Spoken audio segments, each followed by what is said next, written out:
this is it.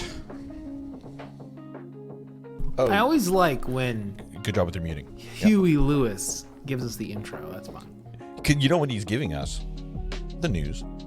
We're not buffoons. We engage. You engage in buffoonery, but you guys are great. Oh. Man, I'm that's adding nice. that to my LinkedIn page. Thanks, Paul Dor. I'm going to bring in Lily. Are you good to go? Give me a thumbs up if you're ready to go. Oh, double thumbs up. That's always good. I'm going to bring in Lily. Tell us a bit about yourself. Who are you? What do you do? Hello! Good day. You can see, it's so funny. I was like trying to find the right background. I'm like, I have nothing but the tail of a Cthulhu right here. That is me. Is that just squeaking its way in there? But now we need to know more. Cthulhu. Yes. No, it was crocheted by my amazing girlfriend Brandy, and it's on top of a fireman's hat on the wall, and that's all you get from it. It's amazing. Makes sense. You can't just describe it to us and then like not I can't let us reach see it because I'm sitting down. Fair. Okay. Can Good somebody enough, good throw enough. me the Cthulhu? No, you're good. You're good. No pressure. You're good. Yeah, don't use your legs and get up. No. But you don't do that. But you could have made all that up. It's inside of a fireman's hat, and it's stuck to the fireman's hat, as we have now learned. super confusing. I like it. I like the mysteriousness of it. Leave her be. Oh yeah. Okay. So hi. Oh, hello. My name is Lily. Nice to meet you. Big fan of what you guys do. Thank you. I live in the sunny Okanagan, and I run a small little Comic-Con, I guess you could say, convention fan experience thing. I guess technically our website lists it as a pop culture festival. I should really go with that tagline. Perfect. I like that. That's a good tag. Yeah. Oh. Meet my that's neat. Oh, that's great. Is it? It's a scarf or it's a hat? It's or it takes your basically soul. just What does a it do? giant octopus thing that we keep on top of a fireman's hat. Ideally, I had thought of moving my camera over there where we have all our nerd stuff, but I just didn't get it done. No. That's cool. That's cool. The neutralness means you have to explain things, and that's even way more exciting. This is why I literally run conventions to buy people's crap. Yep. Oh. That's and my why we girlfriend go to who made conventions. this is amazing. So, exactly. See, the best artists on the planet. You go, you learn things. Yeah. There you go. I love it. So you're doing your pop culture. What's it called? I'm sorry. It's called the Pentacon. It takes place in Penticton, BC. Yes. Our mascot's an alien. We have a lot of fun. It's just, small, Perfect. good. Well, I mentioned to you, I'm moving to Kelowna, so there's no excuse. I'm going to be attending the Pentacon more often than I'm just going to be out front of the door. And I'm kind of our Pentacon's in October, so it's October. I always get the days wrong because my brain goes Friday, Saturday, Sunday because we have to load people in. But it's the 26th. It's the weekend before Halloween. There. Oh, cool. It's the weekend before Halloween, but I don't know when you're moving to Kelowna because there's 2 conventions that take place in Kelowna. So there's one in July, one in August. So I'll be there in the next 2 months. I'll be there. Save some for the rest. Well, of then save the date for Kelowna because you've got KFX in July and KCC in August, and I'll be at both of them. Rad. Well, then we're going to get to know each other. I'm excited about that. If I may stop the momentum for just a second, we always have to acknowledge our wonderful subscriptions. Raven Brian. Thank you so much for the sub. Oh my goodness. Here we go. Thank you. Clicking?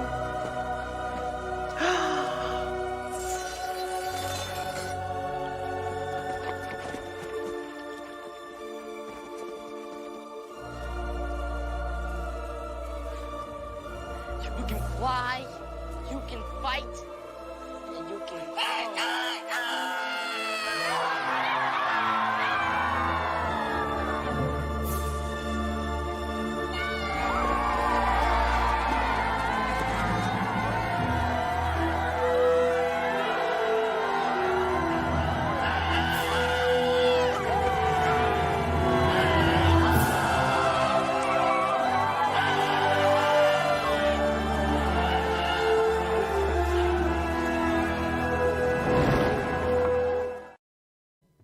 Thank you, Raven Brand, for the subscription.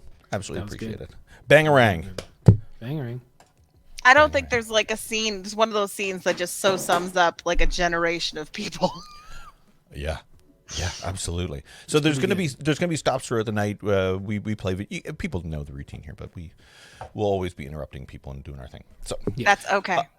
Awesome. So you're gonna do a PowerPoint tonight. We're gonna bring in as people kind of show up. We'll do it. But if you're cool, and there's no, I'm gonna say this to everybody. There's no requirement that you got to stay here all night. If you got to bolt, if you got to leave, if you got to go do things, you go do that. And tend to your Cthulhu. Kitty, let go of Cthulhu. Kitty. Oh. Kitty has a bum. The cat was stuck. Classic. It's understandable. I like your reboot. What do you call that? The envelope, their little reboot. What do they call it in the show? Is that glitch? No, this is their reboot. That they tap it on their badge. It's their reboot badge. Yeah. What do they call it? There's a word for it in the show. My brain doesn't remember right now. I had this made by an amazing vendor in Alberta, and we actually the joy of doing it. I got to bring a voice actor out from the show. That was one of my favorites. So. Oh, that's nice. sick. That's cool. Yeah. If you're a fan, and I'm not gonna throw. What am I saying? I'm gonna flex here for a second, but we do the flexing. No, is that we're close with the production team of Reboot, and there's somebody who's going to be coming on and hanging out with us pretty soon, and that's pretty exciting. Such a good show. Reboot is awesome, yeah, and really Beast War, Reboot and Beast Wars, and like all part of Mainframe, so it's pretty awesome. All of that stuff. I'm hitting my mic. I'm a bad person. Stop touching it. No, you're good. I'm always hitting stuff. Hands off the equipment. Well, that's exactly. Well, it was funny because I got the Reboot there, and I got a D&D dice on this side. And we got a Zelda rupee on this side, so. You're a goddamn nerd. Horribly so. It's going to get even worse when I do my presentation. Yeah, okay, we're going to see about that. So I'm gonna pull you out, or not pull you out, I'm going to leave you in, and I'm going to bring in somebody else who's arrived early, which is nice. Nerd and proud, by the way, is what Raven Brand says. Robin, are you good to go? Give me a thumbs up. She's all in cosplay, too. Oh, my God. Look at us. Okay, here we go. A good friend of the stream, Robin. Say hello and tell us a bit about yourself. Howdy, y'all. Okay, Oh my God, she's amazing. Yes, mine are little stuffed ones. I make them myself and give them out to friends. Most of them are in pieces over there. But my name is Robin Fuller. I am the Fan Expo ambassador for Dallas. Yep. And I am a professional costumer and a cosplayer. And I dressed up even though it's a little bit late in Dallas tonight for y'all. So it is. What time is it in Dallas right now? It's 8, but I'm a mom and I start early. Like I start at 5:30. So you start like you got kids that get up early? Yeah, I start my day at 5:30. Get the kids up. School starts early here. Yep. The old paper route. How early is early? Like 7 a.m.? 7? Yeah, school starts. The elementaries go in at 7, and then it's a phase start all the way to high school. That's pretty standard in the South. We don't have enough buses for everybody, so they do a phase start. So the bus drivers come back and pick the kids up, and somebody's got to start at 7, and unfortunately, it is my children. Dear God. 7 a.m. I bow. Quite. Yeah, Paul Doris, right. Your ears are moving. They are. This is the first time I ordered something called Cos Gear. I was wondering about these. This is my first time wearing them. They're on the reacting to sound setting.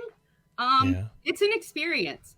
They're not as loud as some of the earlier incarcerations of these ears, but they still slip a little bit. They've got some weight on them, but it's fun. They're reacting to sound? Yeah, they react to sound because we're coming off the mic. Because of the weight, they're slipping on my hair because it's clean hair. I'm sure, well, not all of you know about that, but when your hair's clean, your feet will slip down. Yeah. Just keep it dirty, that's what I always say. I don't know. That's what we've learned. No, I find that if you just keep it dirty and gold prospector like, then people stay away from you as well. Yeah. I haven't gold mastered my gold prospectoring. prospector beard yet. I'm just kind of. Yeah. We're not there yet. Well, Try your best. You'll get there. There's time. There's time. Holy, what happened here? Oh, my goodness. How many viewers do we get? Hello? Oh, it jumped up there. Okay, just relax. That's because Play she's cool. wearing ears and I'm not. And look at the comments. They're like, it loves. It makes sense. That's exactly. Oh, no, I'm just one. They are cool. They are really cool. They're fun. I mean, I'm enjoying them. Like I said, they're they've been trying to design stuff like this for a while where you get the movement, but as you can see, like they're slipping down the magnetic headband pretty bad on me. It seems like a Google review. And they have different settings, which is so much fun. If I can get it to... They have some that are called rave, which is just keeps moving, but that's kind of annoying on your head. Yeah. Rave. And I'm not sure I can emotionally handle that anymore. That's and then funny. they have stationary responses. But say they're just like that, and they charge off your computer. And I finally got my shipment, so I was like, I might as well wear them. Oh, there's rave. I can't handle rave. That's that's a lot of ear wiggling. Yeah. I guess the real question is, when would you not wear them? That's just my hat now. I just wear those all the time. You know, if you knew me in real life, we've only met over the internet. Yeah. You would not ask that internet's not question. real. I I guess wear you- ears all the time. Before it was Yeah. cool, when I was 5, like that was my thing. Yeah. Cat ears all the time. And now it's hip. You know, it only took the world 30 years to catch up to me. Yeah, but I wonder, are your kids embarrassed? The answer is probably Really no. don't But I'm care. just I mean, Good. my mom did it to me, so It's a generation of ears. There we go. Lily's there right. you go. Yeah. Jesus. My son appreciates it more than my daughter. Let's put it that way. They'll appreciate But it my later. daughter's going to deal with it. She's well taken care of. It could have been worse in life. Yeah, for sure. I love it. Well, why don't we do this? Does somebody want to dive in and do one right away? Well, we've got people throughout the night, kind of depending on the time zones, kind of popping in and popping out to do little presentations. But do we want to flip a coin? Does somebody want to go first? I have a better idea. Can I do something? gosh. Can I do something? Can I do something? You can do it. I don't know. I don't know Can if you you do know, but something? you're I can in do control. something. You're in control. I'm all grown up here. Hold on. Was that for me? The question about the glasses? Are they an orange ombre? Yes. Oh, there they you go. are. Yeah, you got it. What is Yeah, orange they're, ombre? They're What is that? lighter on the. nice. See. They I cost thought- me I thought $10 maybe- on the internet. Are they prescription? Yes. Nice. Wow. Yeah. No goggles Way for more you. than that on my prescription glasses. That's goggles for you. We'll take care of you. Wow, that's a Okay. good slogan. Okay, so I would like to do one thing if that's possible. Okay, one thing. To start us at one thing, to start us off here, my nephew, who is 8, I think he's 8 years old, Yeah, that's right. Yeah. right? Wait, what are you laughing at? That I No, forgot I'm how just old he is? excited. Bad uncle. I'm excited. Yeah, I know. No. But for those who know, I do a lot of mentoring with kids on live streaming, and they oh, thanks. No easy mode. I think You're right, he's we should 7. He's hydrate. 7. Oh, dude. Oh my, is he 7? Well, he acts like he's 27. I work with, there's Schmilzy. Okay, so everybody, this is his mother, by the way, right here. Schmilzy is Alex's mother. Okay, I was like, how do they know the age of your cousin or not? Yeah. That's a little. That's right. Everybody knows. This is getting deep. This is getting real deep. Yeah. We've had the kids on stream, which has been awesome. We do baking with my niece Maev. I stream every Sunday and Saturday with Mags Muggins. Everybody's familiar with her. And I've done some streams with my nephew Alex. He really loves playing video games. He's playing Pokemon right now on Switch, and he was playing Zelda. And he was playing recently. He was as well. Zildin. He was Zildin. But he had to do a presentation for school, and it was on. Well, I'm going to press go on this, and this is how we're going to start her off here.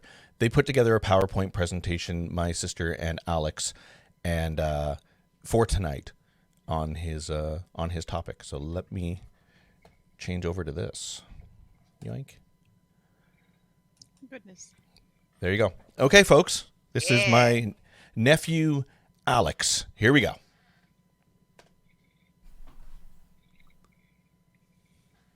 Gamer Alex. So I'm gonna be playing with you, and I'm gonna be showing you my diorama.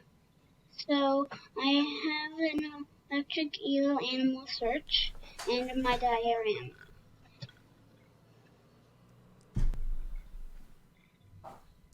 And I have an electric eel, a clownfish, so then the electric eel can eat the clownfish. I have seaweed. I have a bunch of water, and I have a hedgehog. And why do you have a hedgehog? Just because it's hilarious. It's hilarious. And we have a bunch of electric eels. And they're really funny. Like the one in the top right corner is looking really funny. And on my next page is the habitat. Shallow, muddy areas of Amazon and Orinoco rivers in South America. Animal group. Its animal group is fish. Its habitat, shallow, muddy areas of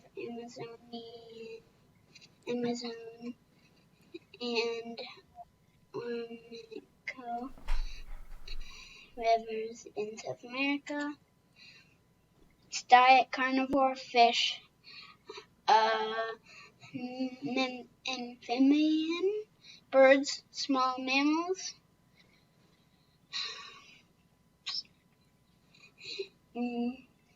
Threats to my animal. No, top of the food chain. No. No. And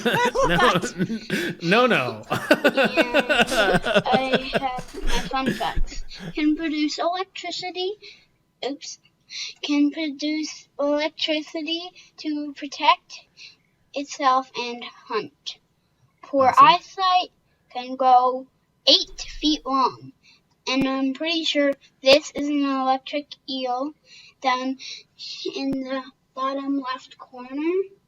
He's pretty sure? I'm pretty sure it's an 8 feet long electric eel. And that's all I wanted to show you. How did you, how many days did it take you to make your diorama? It took me 3 days to make Awesome. What was the coolest thing you learned about an electric eel? The coolest thing I learned that it can go up to 8 feet long. Pretty neat. That's like double your height. Yep. Cool. Mm-hmm. All right, say bye.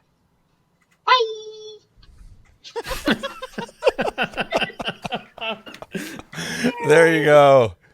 Isn't that Signs awesome? off the same as how we sign off. Yeah. Bye. Bye. Oh, I love that. So that's my nephew Alex. Oh, it's so good. Learned a lot. Oh, that might be loud. Sorry, guys. Learned a lot about electric eels. I love it. I think I learned a lot. Yeah, 8 feet long. Yeah, I learned some things. Yeah. I didn't know that. That's like Paul Dor said. That is nightmare fuel. Like Right? an 8 foot. You don't mess long with eel? eels. No, you do not. What I was also unaware of is that within their habitat, hedgehogs are there underwater. Yes. They're amphibian hedgehogs. That's They're, correct. Yeah. Yes. Or either that or they're like in a wetsuit. Yeah. Sonic-like. They're my sister was saying that he wanted it in there for that exact reason, that it was hilarious. just because it's hilarious to have them in there. Yeah, and top of the food chain. No. Top of the food chain. I love this kid's sense of humor. Yeah. No. That's awesome. Nobody messes with my eel. That's awesome. So if he was on here right now, we could ask him questions. After everybody's presentation, there'll be opportunities to maybe ask him questions or do a little bit of sidestep or chill and take some tangents. But I think that's a good way. That's a good way to start her up here. How does that sound? Yeah, that was good. Good call. That was awesome. Thank you, Alex. Cool. If you're out there, Alex, thank you. He killed it. He killed it. I hope you got a good grade on your diorama. Yeah. If not, we can send eels after the teachers. Yeah. We should come together and just, we should be a reference. Say he deserves an A+. It's crap if he doesn't. But I was also thinking, like, it's not necessarily fandom, but then when he threw the hedgehog in there, I was like, yep, that's fandom. Done. Sonic. It's 100% Sonic in there. So yep. Totally fandom. You need to get him an electric eel. Yeah, that's awesome. Well, let's flip a dice. Can you just get someone an electric eel? Is that something you get at the pet store? Hello, where Depends are on the pet store. Hold on. You got me wondering. By the way, this is what we're talking about here. Are you going to Google buy an Yeah, 100%. I'm going Vancouver because that's where we're located. Vancouver electric eel purchase. Well, I think it's 8 feet long. Where would you put it? You'd have to put it in Aquarian your swimming Imports, $379. Wow. I don't know if that's more reasonable than I thought or not. I do see that. I'm not sure either. Like, I'm wondering what size. That's clearly not the 8-foot version. No, it's actually on the website I'm on. It's got a scroll bar, right so here. It ranges from $89 to $400 depending on the size. Oh, good lord! Yeah. Oh yeah. Okay. I think we're on the same We're page on the here. same website. I would like to purchase Hello. 10 of them. What are your shipping options? I would like jumbo, please. Jumbo. How do we ship them? Join a wish list. Ship fish sometimes. They like kind of freeze them, like brine shrimp. Right. They kind of freeze them. I'm adding to the cart. Boop. There you go. Oh, they're out of stock. The jumbo ones, but what about the small? They're having supply chain issues with eels these days. That's really funny. Electric eels, so you can buy them. But I really want to stress, and this is important, they are at the top of the food chain. Yep. So They will eat you in your sleep. You had better be careful. They are at the top of the food chain. They're at the top of the food chain. Cool. So why don't we do this? I've got this. Robin, Lily. Hey Siri, flip a coin. We can do that? Yeah. It's tails. Tails. Lily, you up for it? Why not? Thanks, Siri. Woo! Nice. Yeah. Why don't we if you want to share your screen, so this is going to be a little learning for everybody as well. I shared the screen. Okay, right, we can do this. It's leave studio you press. No, don't. That's what you did when the cat walked over it. That's right. Sorry. She's asleep now. I can't stop looking at Robin's ears. Yeah. They're just Should they they're turn off? mesmerizing. I am. They're a little hypnotizing. Absolutely right. Okay. Okay. Yeah. Ooh. I clicked the button. Did you bring her up there in There's a couple Okay. StreamYard at the bottom there? There's share. I see it there. Can I bring it in? Okay. Boom. Here we go. Coming in. Oh, that's I us. just have to now. Wow, that's trippy. Whoa, how did we? Whoa. There. Whoa. You got to change to your screen. Yeah, you're good. Now Into the I have to turn the thing on. multiverse. There. Okay. Can you see Perfect. that now? Yes. Awesome. The joy. Oh my gosh, I'm so mud. fascinated by this. You can hit hide, by the way, at So- the bottom there under StreamYard. Ooh, okay, I can hit the button. Okay. So yeah. Yep, you're good. Good. Now I apologize ahead of time. We've had a heck of a time. So I literally made this 2.5 hours ago. ADHD for the win. Procrastination. Perfect. So yeah, so I am going to walk you through my genre. So when it came to it, I started thinking about my current hyperfixation and has been off and on for years when it comes to gaming. So I'm going to walk you through muds and my current favorite mud. So I'm going to walk you through. So what is a mud? Well, in the 1970s, some fantastically strange nerd invented it. It's called it was termed a multi-user dungeon. Which now is transferred. They also call it a multi-user dimension or a domain. I like dungeon. It combines your roles, so it's got role playing, hack and slash, like in combat, PvP, and coding, which was a big thing. Like, I love it.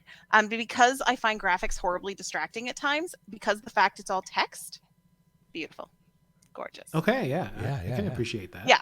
So without graphics, you get to read a room description, objects descriptions, and other players' descriptions. So you can type "look player" and it'll tell you everything about them. Ideally, this is a basic one. What the little graphic here on the screen, you can see the castles. So most of them are fantasy. The original first ones were Dungeons and Dragons. And then it spawned into Tolkien ones. And you've got horror ones. You've got every fantasy genre, if you could think of, sci-fi, which is what I play, and so on. And so basically, if you were a new account, you would, like it says right over here, it would say new player, just type new. And then it'll walk you through your character creation. And so essentially when you're in it, you can have little maps and where the X's and the signs are. And then basically it tells you you're at an IP cobblestone road in northern Furnacia, whatever. And then you can travel. Furnacia. Yeah. What's the consensus on this word? I feel like it's like bruschetta. It's like bruschetta. Yeah, we're gonna like a furnace. super focaccia. It's like focaccia. Yes. Furnacia. So in northern Furnacia. Furnacia. And then you have the options where it says exits. That's where you can type on your keypad north, south, east, west, northeast, northwest. You travel, and then it would take you to a different room and a new description. I've been playing these things forever.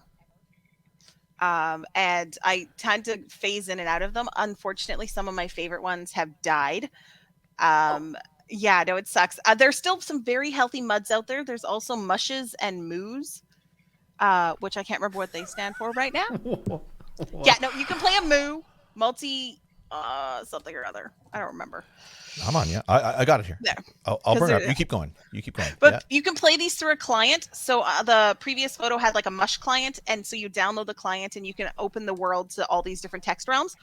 Or my current one, this is Starmorn, which is what I've been horribly obsessed with for the past month. They use a Nexus client, which you can play through your browser and on your cell phone. Cool. This is what you see when you log in. And so my character's name is Taze. This is a sci-fi one. This company has 5 different games, and they do have fantasy as well. Unfortunately, I just live here. And I made my character. She's human because they have a whole bunch of different alien races I didn't understand. And I had to learn all the lore because unlike some people, I can't jump into a character unless I know about them. Yes. And this is what happens when I log in. Exactly. Welcome to my main screen. So, oh my gosh. Yeah, so you've got this little mop over here. Everybody leaned in right away. Everyone just leaned. So I wish I could make it bigger, but there you go. In this little square, you have on the left-hand top side is the map where you can move. You can either click on it and your character will walk, or you can type northeast kind of thing. You've got your character on the bottom left where it shows my bodysuit and all of my stats. And if I was to click on the little tabs, it would have my inventory as well as other stats for me. And then on the right-hand side where it says mobs, those are the NPCs. So there's a robot companion in the room with me, and there's Leximus is in the room with me. And then there's items. And if I was to click on those items, it would show me their description. Like what does the sign say? There's posters you can read. Don't hit things that might kill you. You'll die. My first 2 weeks in this game, I ended up acquiring a nickname that I didn't understand until another 2 weeks later. I actually asked. So it says I'm Isaria's apprentice. Who's Isaria? And they're like, she died a lot. Yikes. Like, oh, okay. And in this game, when you die, your body is returned to a cloning facility. And so you have to go then back to your body and grab your little chip and gain the experience you lost because you died and anything you dropped. The problem is if, like me, you died in a spot you shouldn't have been, you just leave a pile of corpses until you finally don't die. So there'd be like 6, and it would say the twisted corpse of Taze lies here. Like 6 times. Oh, okay. Yeah. I feel like I played Isn't PJ? Isn't that what like Nier was like? Nier Automata, where not me, yeah. Where like you find your corpse elsewhere and you have to like pick up your stuff. Oh, that wasn't a Nier, but there is games that are like that. Yes, you're right. Yeah, where you do need to reacquire all the things that you've dropped. Yeah. Wow. And it's interesting. And then there's also a quest bar. So there's different quests you can do. You can have, there's daily bounties through my faction. And so there's news reports. So basically I log in and I'll go complete a whole bunch of daily quests so that I can get credits. And then I have a main story arc and I can just cause chaos as well. Perfect. Just like the little on the left-hand screen now. So you see a space station and the little green @ symbol is my boat. It's a ship. Not a boat. It's a ship. What a good looking boat. Isn't it gorgeous? Its name is the Avada K. And so you can fly it around space and you can collect asteroids and you can mine gas clouds, return them back to the station and refine them and then sell whatever you've refined or give it to your faction. Watch out. There are PvP areas and you will die. And then you'll be floating in space. It's be like, you are now spacewalking. You have 80% air left in your suit. And every time you move, it goes down. Like PvP, like IRL people? Yeah, you can kill people. And good quote for the day. Yeah, you can kill people. And if you are listed as lawless, which is where you can kill other players, it can wind up, somebody put a bounty out for someone so that it was a permadeath. So they could not reclone. Wow. I know. And on my ship, I have a lovely, on the right-hand side, it says a tiny fish tank full of fish, which makes me laugh because there's an electric eel also in there. Yeah, it's my eel's name is Trevor, and I have an axolotl named Benny. And then I decided to decorate, so I picked up a vine lamp and a carpet of grass and flowers. I see. And yeah, and I grew a plant. And I can change it out. And so that's my little happy space. And one of the cool things is I am still learning a lot of the coding, but a lot of the people in this game love to create things. So they'll send you clothing. Someone sent me aerosolized meat the other day. Oh, and okay. So you click eat on it and it gives this description where it's like, as you spray this majestic foam into your mouth, the sudden overwhelming sensation of the best meat you've ever had, like this smooth gravy. Is it Willy Wonka-ish? Like spray cheese. Spray cheese. Yeah, spray essentially cheese. it was spray meat. Spray bacon. And, spray bacon. Yes, I need to tell her to make spray bacon. And so these amazing creators in here are busy writing code. The storylines are constantly, they're adding on new sections. There's new stuff happening, but you can make essentially anything and it's so much fun and you get lost and die. And I think, was that my last? I think I just kept it because I wasn't sure how long I could talk about. There's so many things in the pictures and what I do. And so, I mean, there's different communication ways you can communicate. No, you are supposed to use certain channels as your character. You are not allowed to talk about like Boba Fett unless it's in the cesspool, which is written down there where it says cesspool. Sukasa says done. That's where you can talk about OOC things. Yes. But everything else is supposed to be icy. And so you have to watch. This is role play, right? It is all role play. So your character running around can do anything. I knew someone who ended up doing this one quest where you have to take this child home to their mother and just decided to walk around with the kid all day. So because they follow you. Troublesome, yes. It's interesting. I did ask some of the people who play how long they've been playing, and most of them have been playing for 10 to 20 years. What? Really? Oh yeah, wow. It's been around since the 70s. And one of them it is started text-based, so yeah. It is text-based, and it's really fun. And there was this one story that stuck out to me by one of the guys who was in a Star Wars one.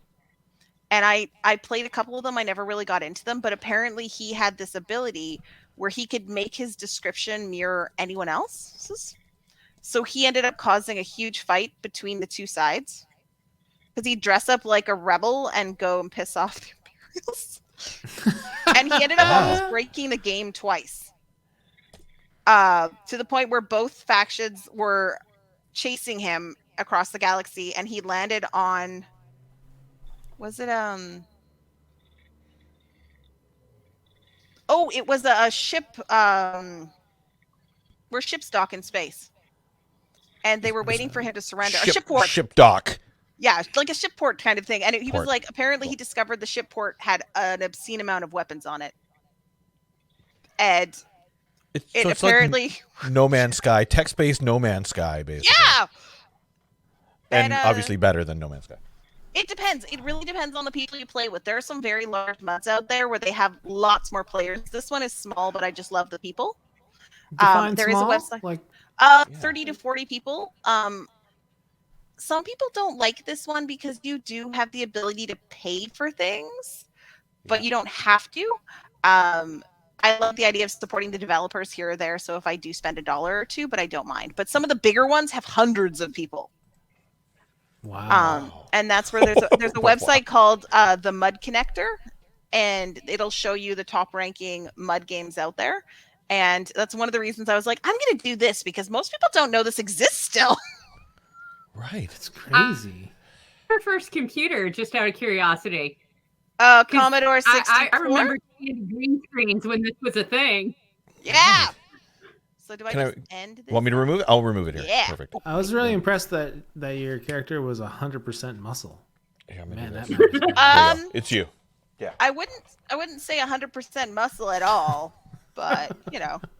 You do get I to was just design reading your the character. description on the side there. Yeah. Oh, there's if I may interrupt for just a moment, we got a donation, so I have to play you fun video. Oh, great. Thank you very much for the donation, Sherry.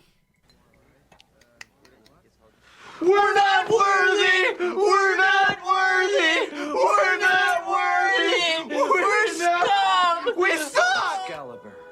Wow.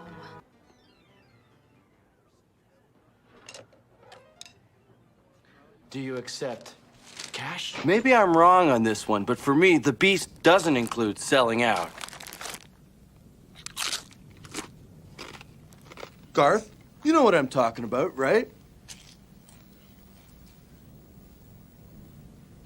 It's like people only do things because they get paid. And that's just really sad.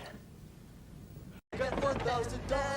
We got $1,000. We got $1,000. We got $1,000. Hey, check it out. Hey, Wayne.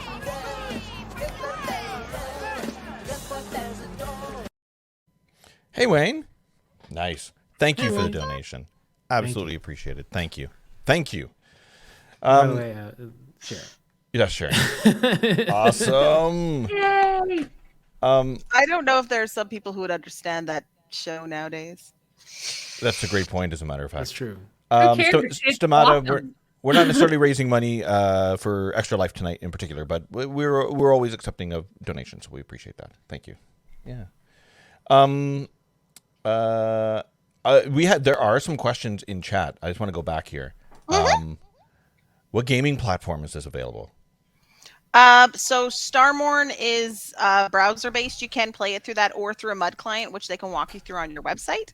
I'm actually just grabbing the link and I can toss it in the Twitch thing later. Actually, I don't know if I have it up here. And then otherwise, there is a MUD client. There's a whole bunch of them which I never use. And thankfully, again, most websites tell you everything you need to know. There's some really big fantasy ones out there. So if there's any big fantasy nerds, you can be a wizard and do amazing things. Wow. I like wizards and I like doing amazing things. Those are two of my favorite things. That's amazing. Peanut butter. I love peanut butter. It's been a long time since I played wizardy ones. It is good. Oh. Can you play with others in a party? Yep. You can do basically anything. You have to watch the ratings because some of them are very not appropriate for children. Adults? You can do anything. Oriented? It gets even muddier, huh? It really does. You can basically it's a bunch of people, so it's heavily RP based in some of them. So my character Taze runs around, causes chaos. Lots of chaos, dies a lot, goes to the bar with her friends a lot. Currently has been invited to go to a hot springs with a very handsome pilot. Wowzers. So do a little bit of anything. This is good RP. It's fun. It's so much fun. post a link to the platform, please. Yeah, if you want to put in Discord, so if you want to. Right there. I just tossed that into the chat there if people wanted to. That's just a simple one there. And then there's also a link for they do have a Discord you can pop into, and there's also if you Google the mud connector, it'll link you to the most popular muds and all the big ones and different genres. There was a huge Walking Dead one long time ago. Really? Apocalyptic ones. There was one too. Yeah, so did this start as like text-based adventures and then basically kind of like morphed into this? Essentially, it was in 1975 the first one ever came out. Yeah, there you go. There's Starborn. Yeah. Yeah, nice. And so up on the top right, at the top right, they've got the other games as well that they have. And so they have not just Starborn, but up there they have different worlds and different things. This is exciting. So it started a small one, and then it kind of just grew, and then people just branched off. And I think the first one started in a university, and there were some issues because I think there were some problems with servers. But well, the more graphics it starts getting graphics oriented as opposed to like specifically text and ASCII based, then it gets it's going to start using. Just in case you're wondering, graphics require CPU. Yeah, in case you're wondering, they do, and so this is very good for computers that don't need it. And on the back one, 1970s. Come on. In case you're I actually like this because it's not as distracting with the graphics. You can just make it up. You can put your own description. Like my character, I think her battle cry is for the food. For the food. For the food. And then also her description is basically I basically made Felicia Day. She is a pale, willowy ginger.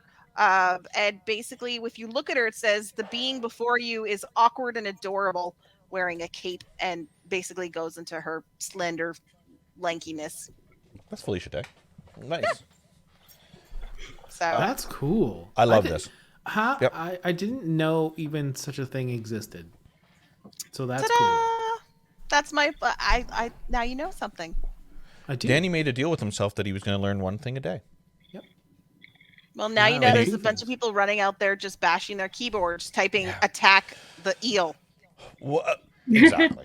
And let's be clear, role-playing in particular in games is become, like, I'm a big fan of, these guys have heard me talk about it ad nauseum, I'm a big fan of GTA RP, and there's lots of other games that are RP, and I've wanted to do it for the longest time, but it involves, like, time and character development and backstory and committing to, being, like, if you're going to get a job in GTA as a cop or a hamburger person, like you gotta show up to work every day, so I'm curious.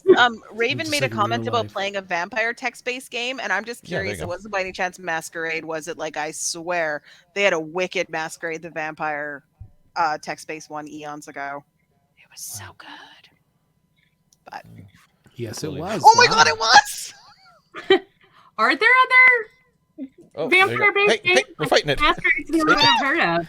There you go. We're good now. Yeah, there you go. Oh, I love you so much right now. You guys are going to connect afterwards. That's pretty cool. Amazing. It's a small world. Paul, that's inappropriate. Like saying attack of the eel can mean quite different things. Well, no, the eel has no natural predators, so you can. It's attacking is foolish. No. Top of the food chain. Top of the food chain. Oh, speaking of top of the food chain, excuse me 1 second. Hello? Yep, I'll buzz you in. Blamazon. Yeah, that was Amazon. Top of the food chain. Your fresh underwear came, huh?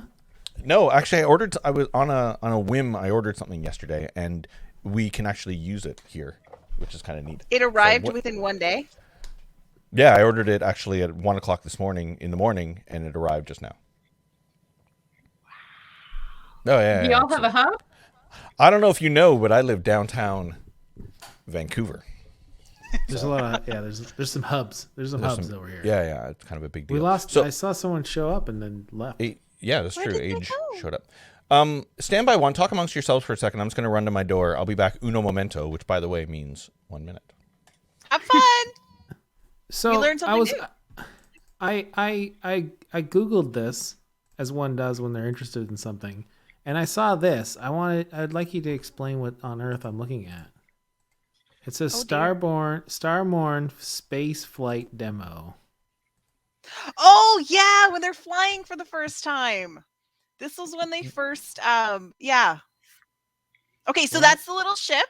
Okay, and so you're flying, and so yep, that little guy is the ship, and then you can see on the top left-hand side where the numbers are changing, and that's your grid where you are. So they're in Scatterhome right now, and then there's their little one something or other to 221 flying around, and then those anything that is like a symbol or something you can basically crash into. Your ship's autopilot will drive you into a sun. It's not very good. What do you know? Yeah, that so sounds like the autopilot basically needs a flying good around. talking to. Yeah. Exactly. Yeah. I have a horrible habit at work of just setting my ship to go travel places, and I'll just mine stuff while I'm at work. Oh, cool. Okay. Yeah, and Like- so it like flies Bitcoin. around, and then there's is that a planet over there? Yeah, Yeah, what's that big purpley blue thing? It looks like a planet. Yeah. Okay. That's cool. Yeah. Yeah. It's a lot of reading. I'll be honest. It's a lot of reading. 0, 0, 0, 0, It can be, and I don't read stuff unfortunately, anymore. when you're fighting, thankfully, as I've just learned, somebody made a mod for the Nexus client. So instead of having to constantly type that you're attacking, it auto does it for you. Oh wow. Okay. Game So you add Genie. these mods in, and so you can hack automatically, and you can battle things. And I'm like, yay! being Freeze loud. up the fingers. Sorry, What did he being loud. get? What did he get? What did you get? Okay. That's great. It wasn't great. Because I'm doing a lot of streams with. I can't say this to sound like a big deal. I'm doing other streams and I'm interviewing lots of different people on different streams. On a whim, I decided to buy this just because, even working with the kids while we're streaming, just keeping them engaged with conversation. So I got myself Table Topics. I don't know if you're familiar with it, but there's a whole series of them. Yeah, there's a whole series of them, and It's I much decided safer than having Cards Against Humanity on the table. That's actually. Hey kids. I've been curious to know if there's kids versions of There is. like. I have it It's over called there. Apples to Apples. It's called No, what? there is Apples to Apples, but there is a family-friendly version of Cards Against Humanity. Oh, I didn't know they released that. Wow. It is borderline. I'd go apple to apples if you want it to be family friendly then. Wow. Apples I'm a big to fan Apples is ouch. Oh, I'm a big fan of joking hazard, and there's I know for a fact there's no kids version of that. Okay. We're gonna ask one question here, and then with respect to Robin getting late for Let's get Robin going. let's get Robin going here, if that's cool. And we got AJ in the wings, so maybe he can include. He can come in for this presentation. I'm gonna randomly ask a question here, so stand by one. Oh my gosh! Oh my gosh! Here we go. Just from the middle of the deck. Boom. Do you let the little things get in the way of the big things? Constantly. Yeah, I have a terrible problem with that. Yeah. Okay. Honestly, yeah. Yeah. Little things. You gotta forget. Yeah. Unless the little things catastrophically cause the big things, I guess. Doesn't that make it a big thing? It would, but if you're only thinking about the little thing, if you're only thinking about the big thing, then you might lose sight of the little things that are going to roll into the big thing. I got nothing. Okay, let's bring AJ in. And then Robin. Oh, yeah? No, I was going to say, because I pulled from the middle of the deck for the Cards Against Humanity one. Yeah. And the card says, covering myself with ketchup and mustard because I am a hot dog. Oh. We were talking about hot dogs last night on another stream I was doing. Hot dogs are tacos, in case you're wondering. Which was better than the next one that said Dad's steamy butt sauce. Goes well on hot dogs. Let's bring in our good friend of the stream. His name is AJ. AJ, hi. How you doing, bud? Hey. I'm doing great. Can everybody hear me? Oh man, that sign is way too bright. Can you even see what that says? Yeah, we got you. No, we can't see the sign. No, okay. Maybe if I turn it off, you can see it. I get all excited about this little. Hey, that's better. There we go. Oh, am I like? Oh, nice. Flip? See it. Oh no, it's yeah. No, you're good. So you're good. You're good. It's a very tiny one. Here, I'll just. Yeah, I thought I was running out of letters, but I wanted to say hi, Retrologist, and then shameful self-promotion. Nice, Shameful, Diet AJ. not shameless. Hey, let's do that. Shout out AJ. There we go. 86. Yeah. Yeah, I'm excited. Who are they asking if you have ADHD? Who are you asking has ADHD? All of us combined. There's another AJ. Definitely. There's another another AJ. AJ. We talked earlier about how many Dustins do we know. We know 2 AJs. Actually, I know 3 AJs. Just so you know. This is my first Whoa. AJ. I know 3. Well, that's more than me. Nice to meet you, Lily. I'm glad to be your first. There you go, AJ. Well, let's dive right in. Robin, are you good to go? I am good to go. Nice. I'm gonna take this out, Danny. Okay, I'm gonna click on share. Yes. Stoked. Share screen. Right. Hot dogs are not tacos? Yeah, they are, by the way. I will fight you with my fist. We talked about this on Instagram today. They are. It's folded. It's folded. It's No, it's a bun. No, I'm not getting it. Yeah, but it's connected. Robin, the sandwich is connected by the bun. But a taco it really is depends on if specifically it a tortilla. is your. See, and that's just it. Is your definition of a taco something in a shell? No, it's not a shell. It's just that it has 3 components. Oh, Robin, do you need help? Go. You got it, Robin, or do you have an issue? Share screen at the bottom. Or maybe you don't. Yeah, it's asking me Everybody? questions. Yeah. There you go. It should have said it's just let me click allow, but it's actually going to let me allow. Found it. We're good. Computers. Here we go. 3, 2, 1. It's coming on. Stand by. Okay. Yeah, we all just There we go. Wait a second. We're all stacked now. Okay. Actually, here I'll take this banner away so we can see your chin. Oh, there's your chin. There you go. I don't see the presentation. Nice. Is it still loading? Or does Loading. everybody see it? Something's loading. It's You were loading. As he's spinning. Oh. Is there too much echo? It might be an internet. It might be too much information. Anticipation. There we go. First picture. Oh, the internet's a little spotty there. So exciting. Loading. I am down for everything cosplay. I'm sharing Oh, with you. I'm in my PowerPoint. Can you see it? perfect. Yep, we can see it. That's good. The internet's just a little glitchy, so It got a little mad there, but I think we're back. yeah, I think we're back. So There we go. we go full screen again. Gosh, that. It's gonna get angry, but we're good. We'll take it one step at a time. here. Give it a Yes, second to just. it is based on cause. Oh no. Let me see if I can get it up. Okay. Can y'all I like that see picture. it? We can see it, but your voice is cutting. Me. Yeah, your voice is cutting in and out. So it might be an internet connection, a little bit. So let's see. There's nothing I can do on this end. Is there anything she can close on her desktop that might be causing Exactly. latency? Yeah, if you Okay, want to here we go. close things out. Oh, Robin, if you can close things that you're not using, applications you're not using. Okay.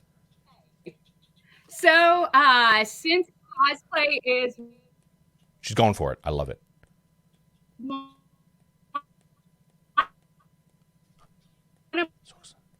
my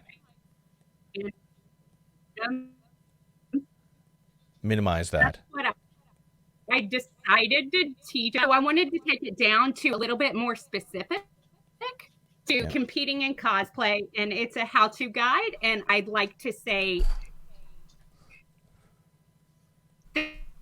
thanks to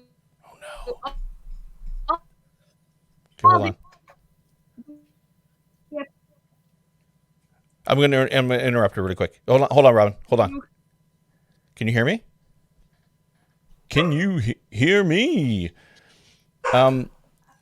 It's cutting out. Gus. Yeah, the internet's cut. You're cutting out a bit. Yeah, that was a Gus. I apologize. Glitch. Glitch in the matrix. You might. You know what we could do if we were to shut off our cams. I don't know if that'll help. I don't know if that'll help. Not in this case, actually. Now that I don't think so. No. I mean, no.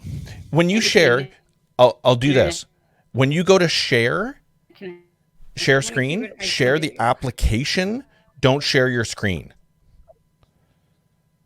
So I'm going to remove this. And Keanu's fighting agents close by. Share the application. So stop sharing.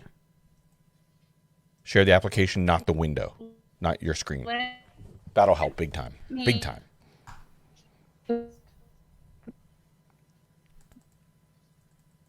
I'll take AJ out there. There you go. Yeah, I'm going to get rid of this. Oh, shoot. I don't want to kick Robin. So, Robin, stop screen sharing. We're going to do this a lot tonight, by the way, with everybody. It's totally good. Yeah, so stop screen sharing at the bottom. Stop that. Yoink. Oh, careful. Don't be yoinking. Yoink. Yeah. Stop screen sharing. Ultimately, Perfect. it comes down to more than one person. I think that's about all I can take. Minimize. Yeah. And then what you do when you do go to screen share the application and not the window, not the full screen.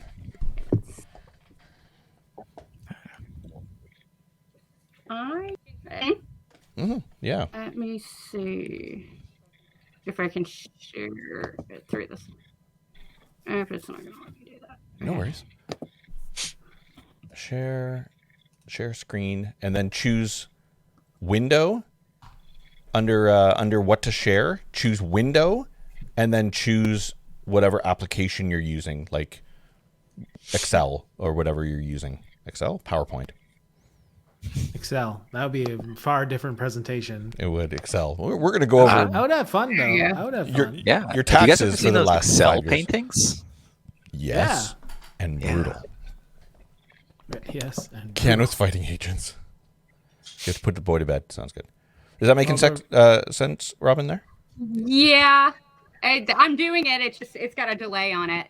Cool. Well, let's see if it loads here. Yoink. That might be better. I'm seeing it pop up. Let's see. Talk to us. Let's see if it worked. You see it? Howdy how? How's it going? It's a little better, surprisingly. No, I'm guessing. Yeah. Y'all can't hear me. Well, Sort of. Yeah, we can hear you a tiny bit. Yeah. Go for it. It's still a little choppy. Little choppy. But every time you say y'all, I hear it, and I love it. I love it. Is it moving? Are you moving it, or is it the actual PowerPoint that's moving? I feel like the PowerPoint's moving. Be the best we're gonna do. Cool. Go for it. Go for it. Let's do it. I like it. Maybe not. Oh no. Oh, I feel bad. It might be just like if you put a wig on, PJ, and move the beard, you look like that guy. That's true. I would actually. You're right. That comes from being born and raised in the South. Oh. It's PowerPoint. It's a movable. Okay, what I'm going for is doing the petition, and I'd like to thank all the people. Yes. And so just to tell you who I costumer and a costumer. If you ever have any questions, you're always welcome to contact me at waitforghetto@aol.com. I always answer costuming and presentation. I like to emphasize this is really important. What it basically comes down to is just because somebody's in a costume doesn't allow you to be a douche, and vice versa. If you're dressed as Deadpool, you don't get to do inappropriate things, and otherwise to the same thing. And FYI, you can be kicked out of conventions, and they do it. Yeah. So the first thing about cosplay competitions is the basic divisions that people are divided into. Obviously, youth is traditionally under 13, depending on the level of prizes and what state you're in. Sometimes that goes upwards of 18 because you cannot receive a prize in certain states without a parent present. So that's just state to state. Second is not. Okay. That's generally people that have not made many costumes and are still learning. The next category is advanced or journeyman.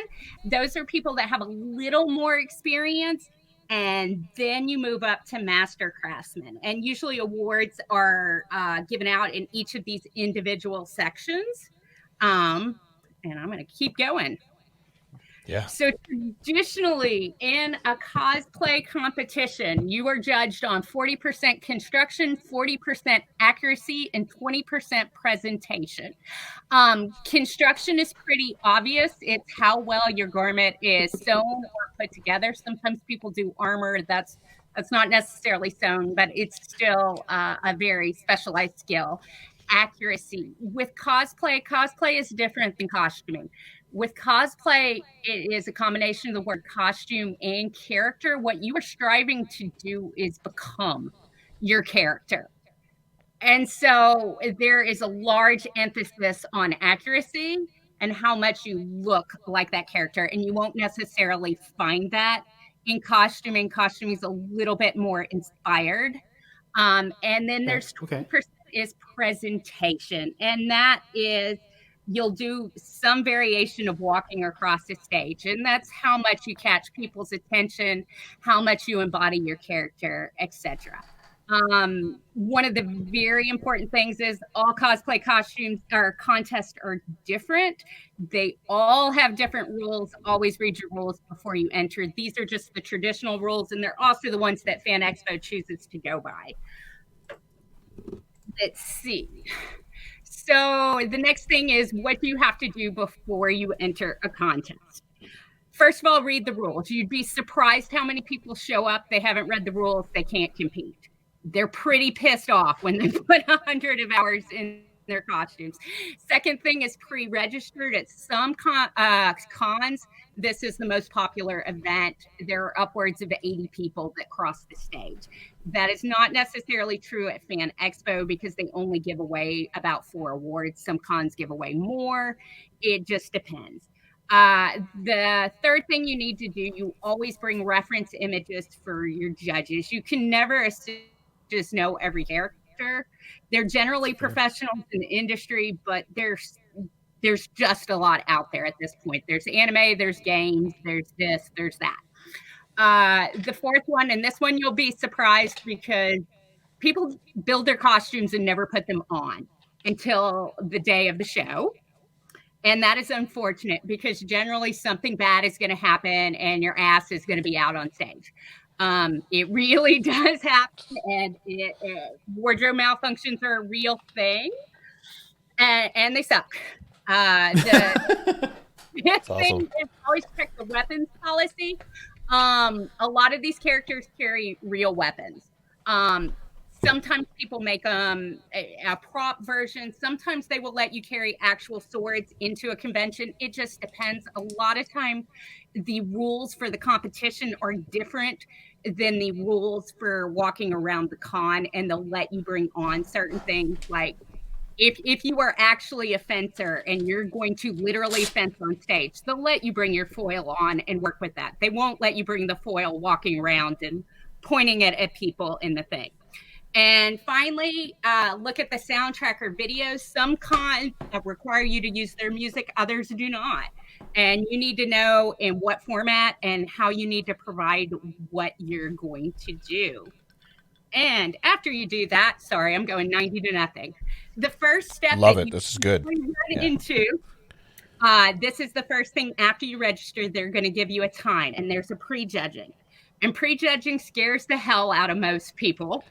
But honestly, what it is, it's an opportunity for the judges to actually see your costume up close and really get a good look at the details that you've put in. Some of the important things to note when you are at a pre-judging: bring research. Research is your best opportunity to show judges what you've done. Things for research are pictures of the character, process shots of you building things, because there have been situations where things look so good that judges have a hard time believing that they've been built. If you have okay. There's no arguing that. And the other thing is, some people aren't good with talking to the judges. It is okay to prepare a speech. If you get nervous, that's cool. I mean, always remember that these judges have been in your place. They have no desire to make you look bad. A lot of people think what they're looking for is for threads not to be cut. That's not what's going on at all. A second piece of advice is always know your character. Sometimes some people will enter these contests as costumers, and they just pick the prettiest costume. Well, the problem with that is that's not cosplay. That is a masquerade. That is a different type of costume. So if you're dressed as somebody from World of Warcraft, and I say for the Horde to you, and you look at me like I'm crazy, it is unlikely I am going to believe that you made your costume, because you don't know your character. I see. Yeah. This one's a big one, and as a judge, this one's really big. Don't lie to the judges. The judges are going to ask you questions. Don't be embarrassed. It is okay. Most people don't build their petticoats, their corsets, their undergarments. There are things in life, like it's just not advantageous to make. For example, petticoat, like buying the material is going to cost you like a good $50 when you can buy the thing off the rack for $20.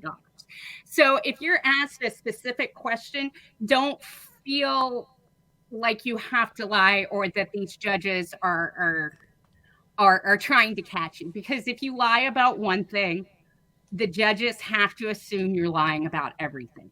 And if you get caught in any lie, likelihood is you're not winning any awards. And the truth is, most judges won't even tell you they know you lied. That's good advice for any relationship. That's true. It really is. But you'd be surprised. A lot of people feel don't get caught. Don't get caught. That's what you took from that, huh? That's what I took from that. Sorry. Or don't lie about things that look like they're out of your wheelhouse. Yeah. Don't badmouth others. This is a really, really important thing. This is hard. Everybody who's doing it knows it. You putting down somebody else doesn't make your costume any better, and it's incredibly unprofessional. And I'm going to tell you a little secret about conventions. The people who actually have power to do anything are usually plainclothes, and you will never recognize them. That is true for FanExpo. Sometimes the show managers aren't even wearing a badge, but these are the people that can get you in the emails, that can, actually help you with a career or whatever. And if you badmouth somebody, they're instantly not going to want to work with you. The final thing you'll find is, don't be negative. If you go into a judging, don't say, "Oh, it really bugs me that I wasn't able to do this." Well, if you say that, everybody's on the negative.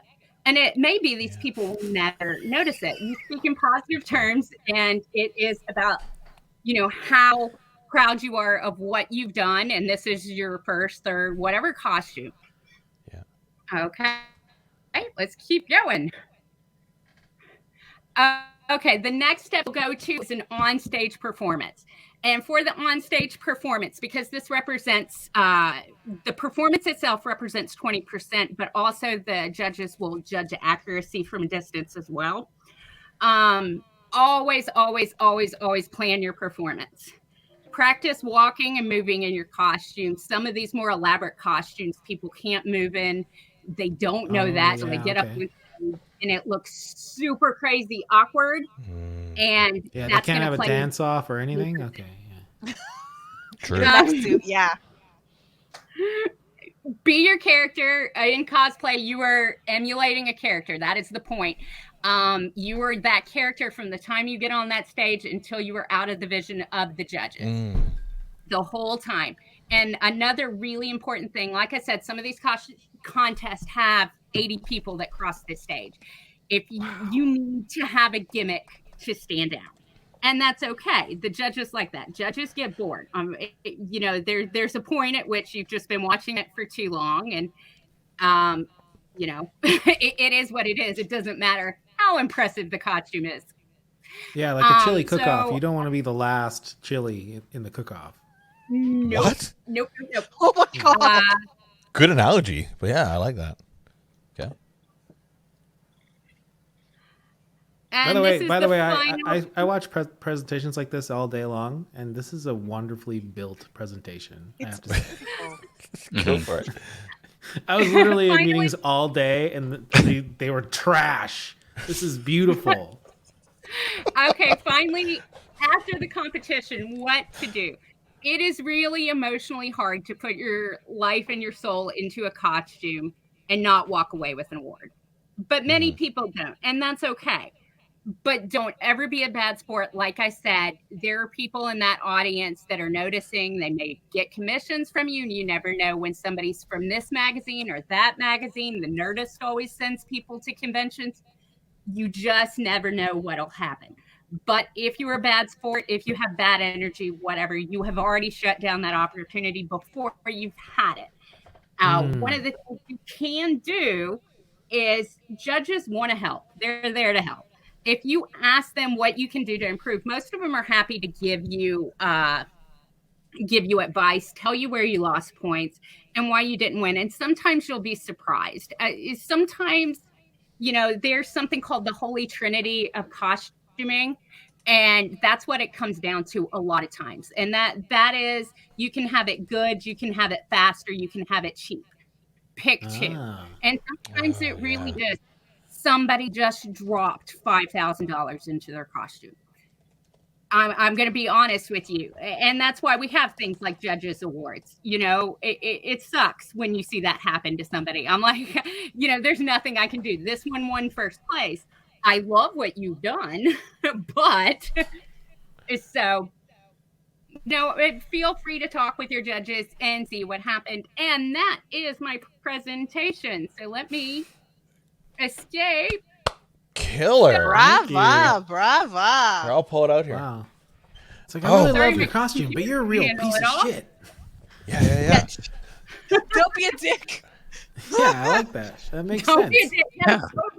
Yeah. No, I'm going to tell you, there's been a lot of, and this is, y'all are musicians. A lot of y'all know, a lot of opportunity is when you least expect it. And if you are a dick in life, you've already shut down that opportunity. Yeah.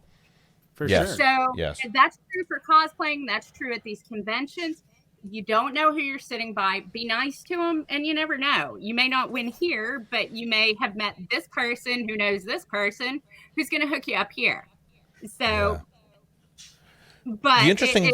typically, you know, it's kind of the advice for the arts works for all the arts. For sure. Maybe even life. Don't be a dick. Yeah. It's good. You never know who's watching. It's a good mantra. Quick aside, Freya, thank you for the raid. Absolutely appreciate bringing people over. Welcome. Yeah, thank you. To the stream. Thank you so much. She's an amazing cosplayer too. Totally awesome streamer, wicked cosplayer. Rad. Great. You're showing on her, she's showing on you. That's awesome. That's Freya, teamwork. drop a link in the chat. Nice. Yeah, and Robin, that was amazing. And I'm sorry to cut you off. I just really most people don't know just the tiny little things, like you said, like to bring reference photos, to be honest about what you've done, and to not take offense if somebody questions it just because they genuinely did it, or just you need to be able to explain it, because some people are not all genuine. And even if you are, not everyone else is. Because I've seen some people lie about making some things, and it's like, nope, you didn't make that. That's not yours. Stamato. Fanexpo has put me behind the table a lot judging lately, and people, you know, I don't really, I'm not going to emphasize, you know, I've worked 20 years in the industry, but yeah, you lift up a hem, I can tell you if you made that or not. Now, I am not going to share that information with you necessarily, but if you lie to me, it's an insult to the work I've put in, and judges tend to be professional. And so it's just, you'd be surprised how much lying goes on, how much, you know, they think their whole life depends on this one costume contest. I'm like, guess what? This actually This is fun, but it ain't that important in the grand scheme of things, Yeah. There's another competition. There's another con. Life will go on. For sure. Yeah. You just keep. I keep want that on a honing your shirt. craft. Yeah, that's another. You've got some great mantras. Yeah. My favorite cosplay outfit. We'll ask that question in a second. Probably never heard of it, but it was one of my first. Yui from Fushigi Yugi, her priestess outfit. I'm a little old to wear it now. Oh, I know that. It just happened to be my first. It was what got me started in the industry. I got offered jobs just based on that. Oh, wow. Oh, wow. Kind of run with anime conventions, and so it's just a personal favorite. Here's a question. That's cool. So that's the personal favorite outfit of yours? Mm-hmm. Like I said, Yui from Fushigi Yugi. Beautiful. You might have to look at her priestess costume. I don't even know if that come up on the internet anymore. It does. Yeah, because I haven't thought of that screen, anime yeah, in forever. reference. That is amazing.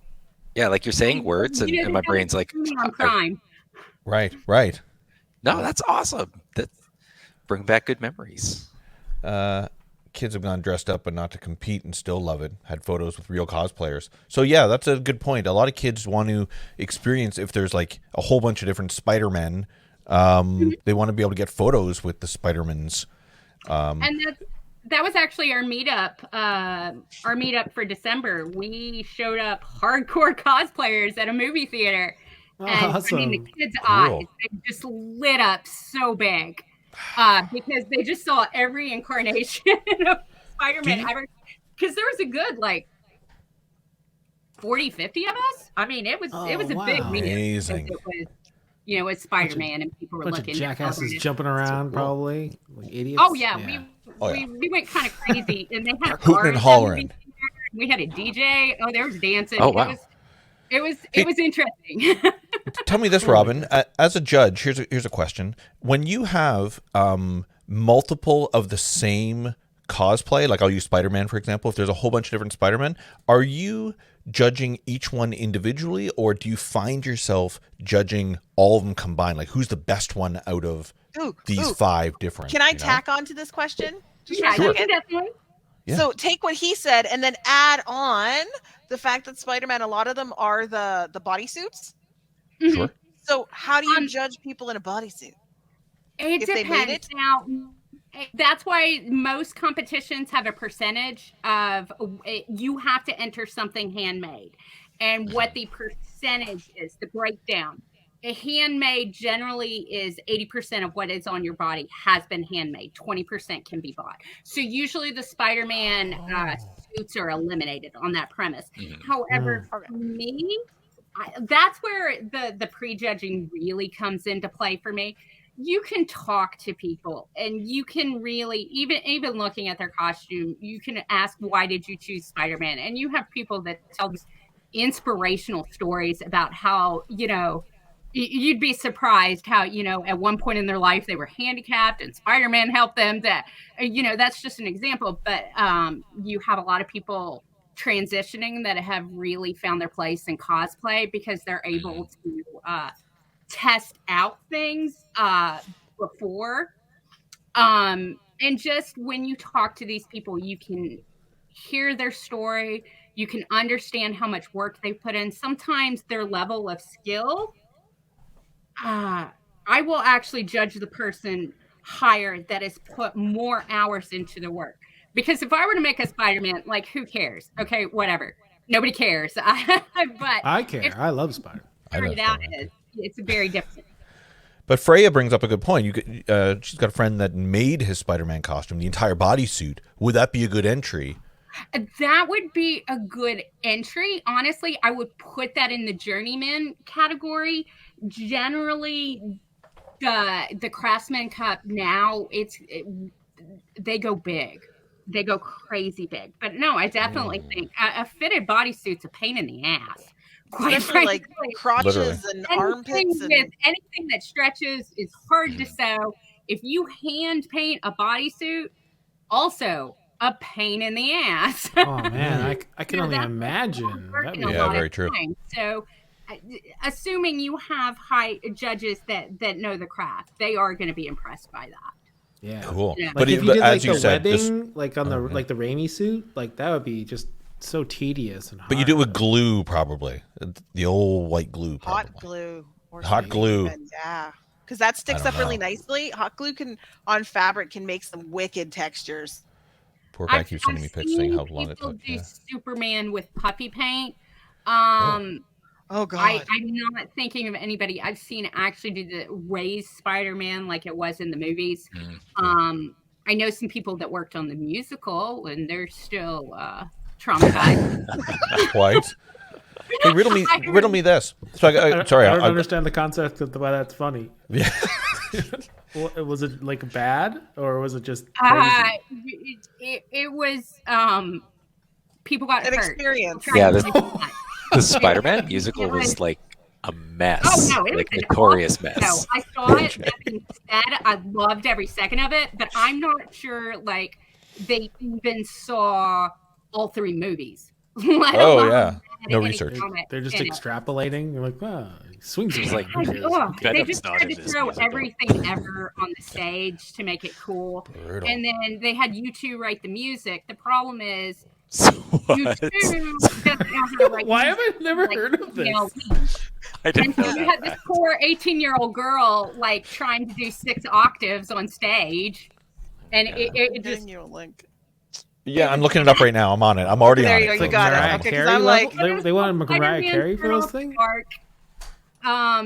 Yes, somebody got permanently injured, and that's what the people I know. I knew the wardrobe head and some other people that chose to leave. They knew it was off the dark. Not good. Yep. Bono and the Edge did all the music, so lots of delay in case you're. Well, they really wrote out the drummer and the bass player of the band. Yeah, they don't. We don't need you for this. It's Bono and the Edge. So bad. Like they had the people who were the band for the actual show were stood on the side of the stage and literally were dressed as Bono and the Edge. And I'm like, oh my God. Why? So weird. Are you making this up? No, it's all on the Wikipedia. Yeah. Like, Here we go. So check this. So this is what I'm going to read.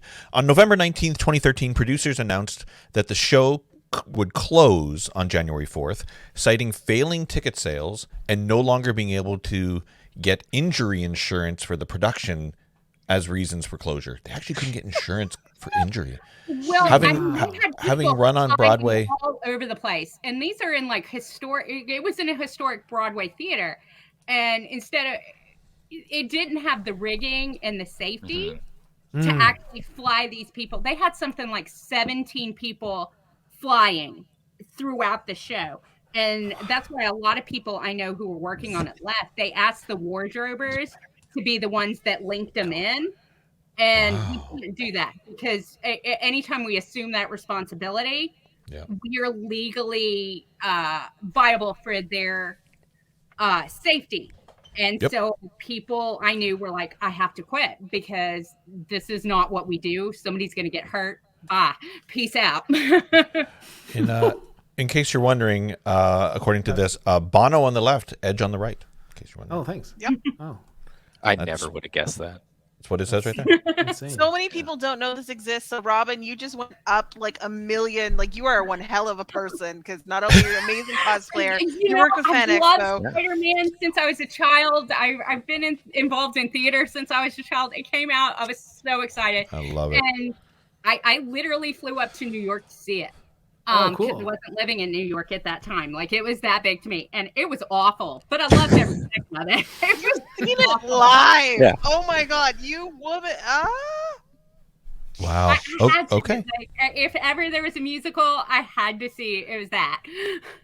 Wow. My mind is blown. Yep. This is and it's actually got the act. It lays it all out here. Spoilers. Hey, spoilers. It is spoilers. And it's got everybody who acted in it. Oh my God. It's awful. Good Lord. I think they need to redo this, and I think that Marvel needs to do like a cartoon proper one or something. Like they're gonna make this lore like the Christmas special, the Star Wars Christmas special. They just bring it back into the MCU. Maybe need a fever dream, like a Wookiee fever dream. Well, for those who've seen Hawkeye, There is some theater production of Hawkeye, like of the Avengers. So maybe that's a throwback. Yeah. So maybe that's a throwback. I would go see that play in real life. Which I think I would too.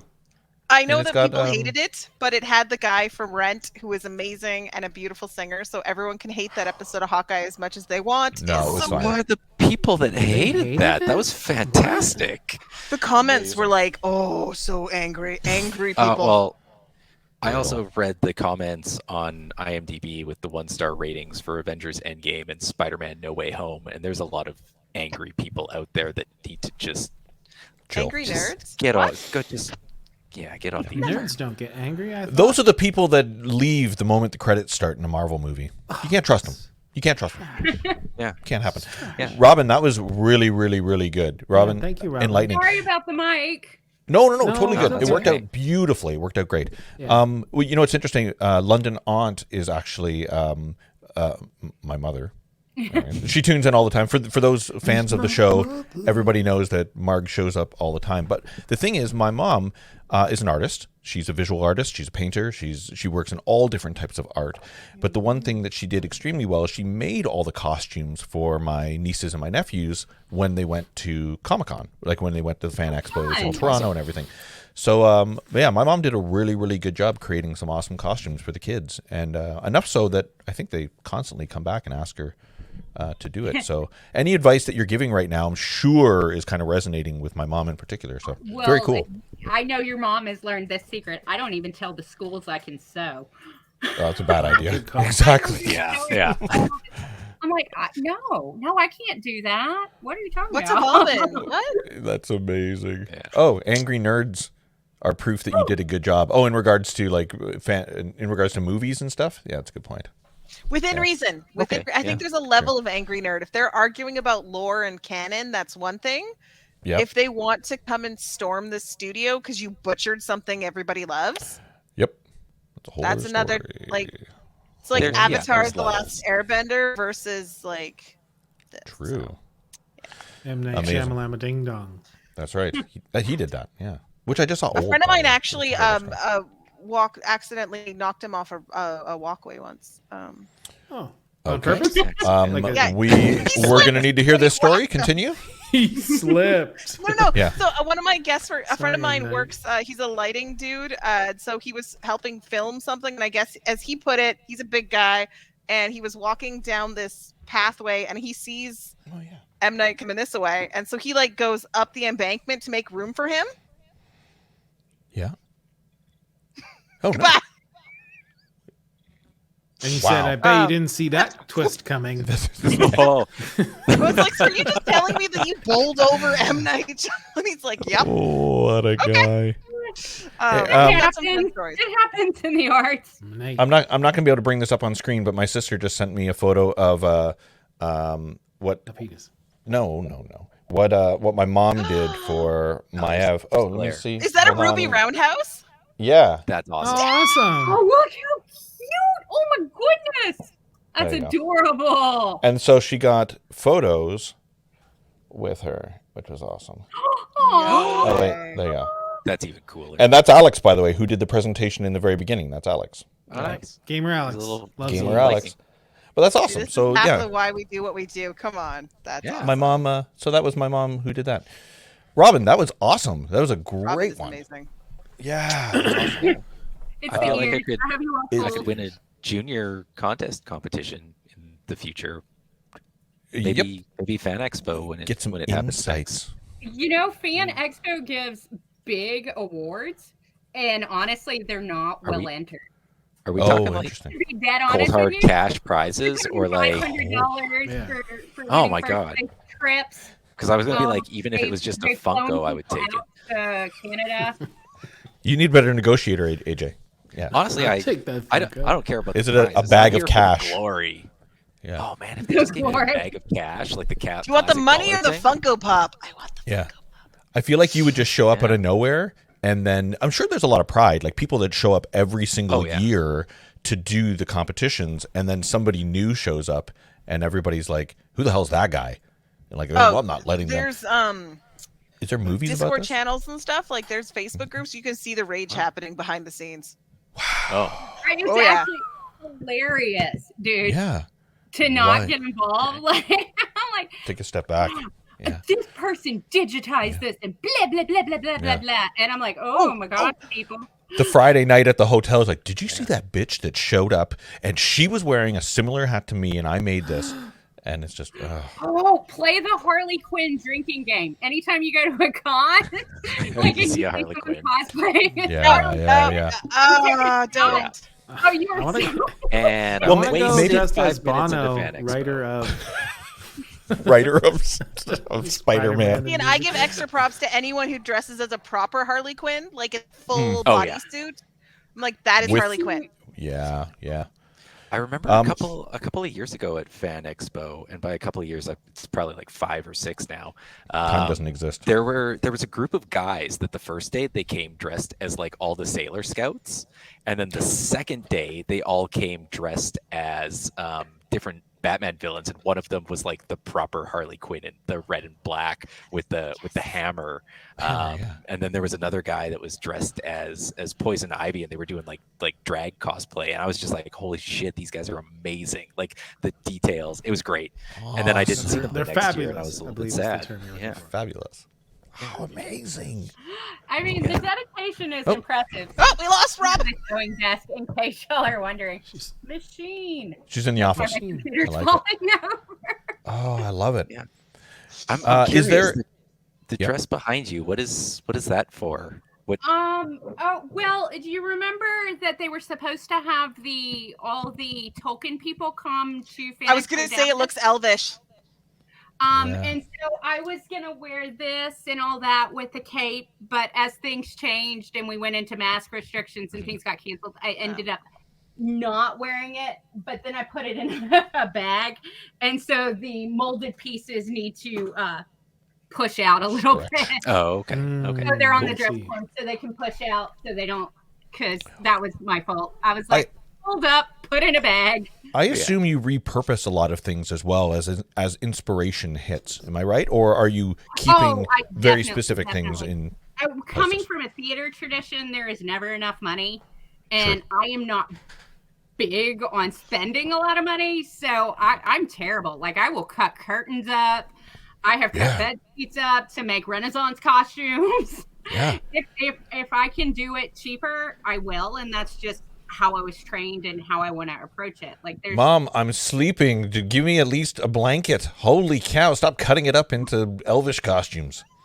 no. I wouldn't do that. That That's was really sad. If it like matched my fabric, I'd be like, "Give me that, child." Yeah, that's happening. Here's some money.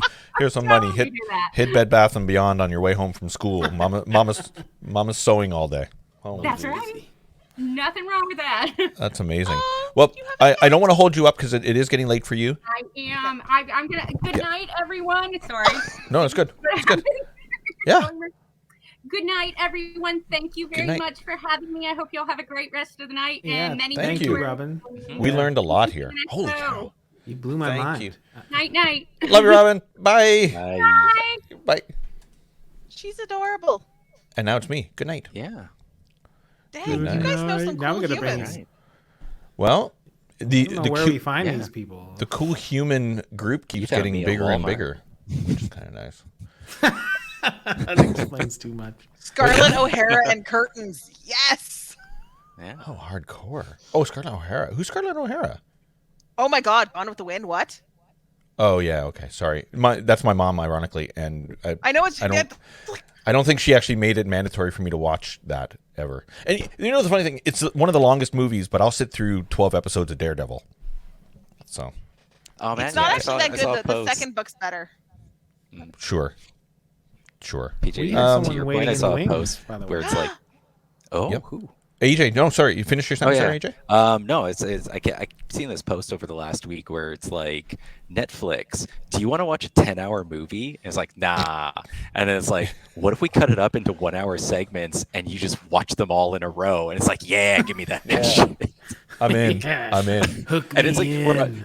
it's like I'm sitting there and I'm like, I'm so guilty of that because I have like a movie club with my work team, and we're supposed to watch one movie a week, and then we talk about it on Wednesdays. And every time we watch a movie, I'm like, oh my God, it's 2 hours long. How is this movie 2 hours long? And I'm realizing every movie in the history of movies, other than like children's animated stuff, it is 2 hours long. Like movies from the 80s, 2 hours long. Movies from the 50s. There's a Netflix section that is 90 minutes in low. Like, yeah. Titanic was two. Yeah. Heat, the movie Heat was two. I think Casino. Or what was the one the Stephen King, The Stand?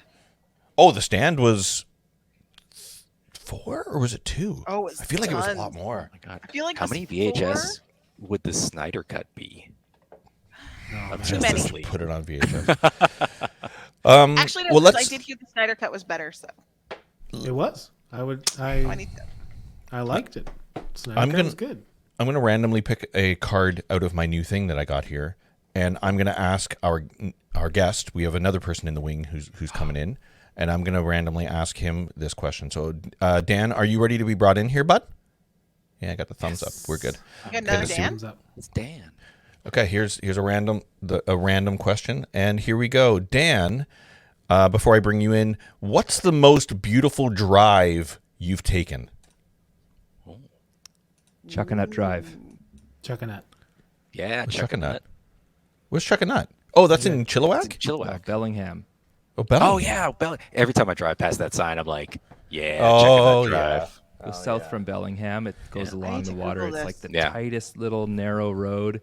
If there's a truck coming the other way, you just go off the cliff.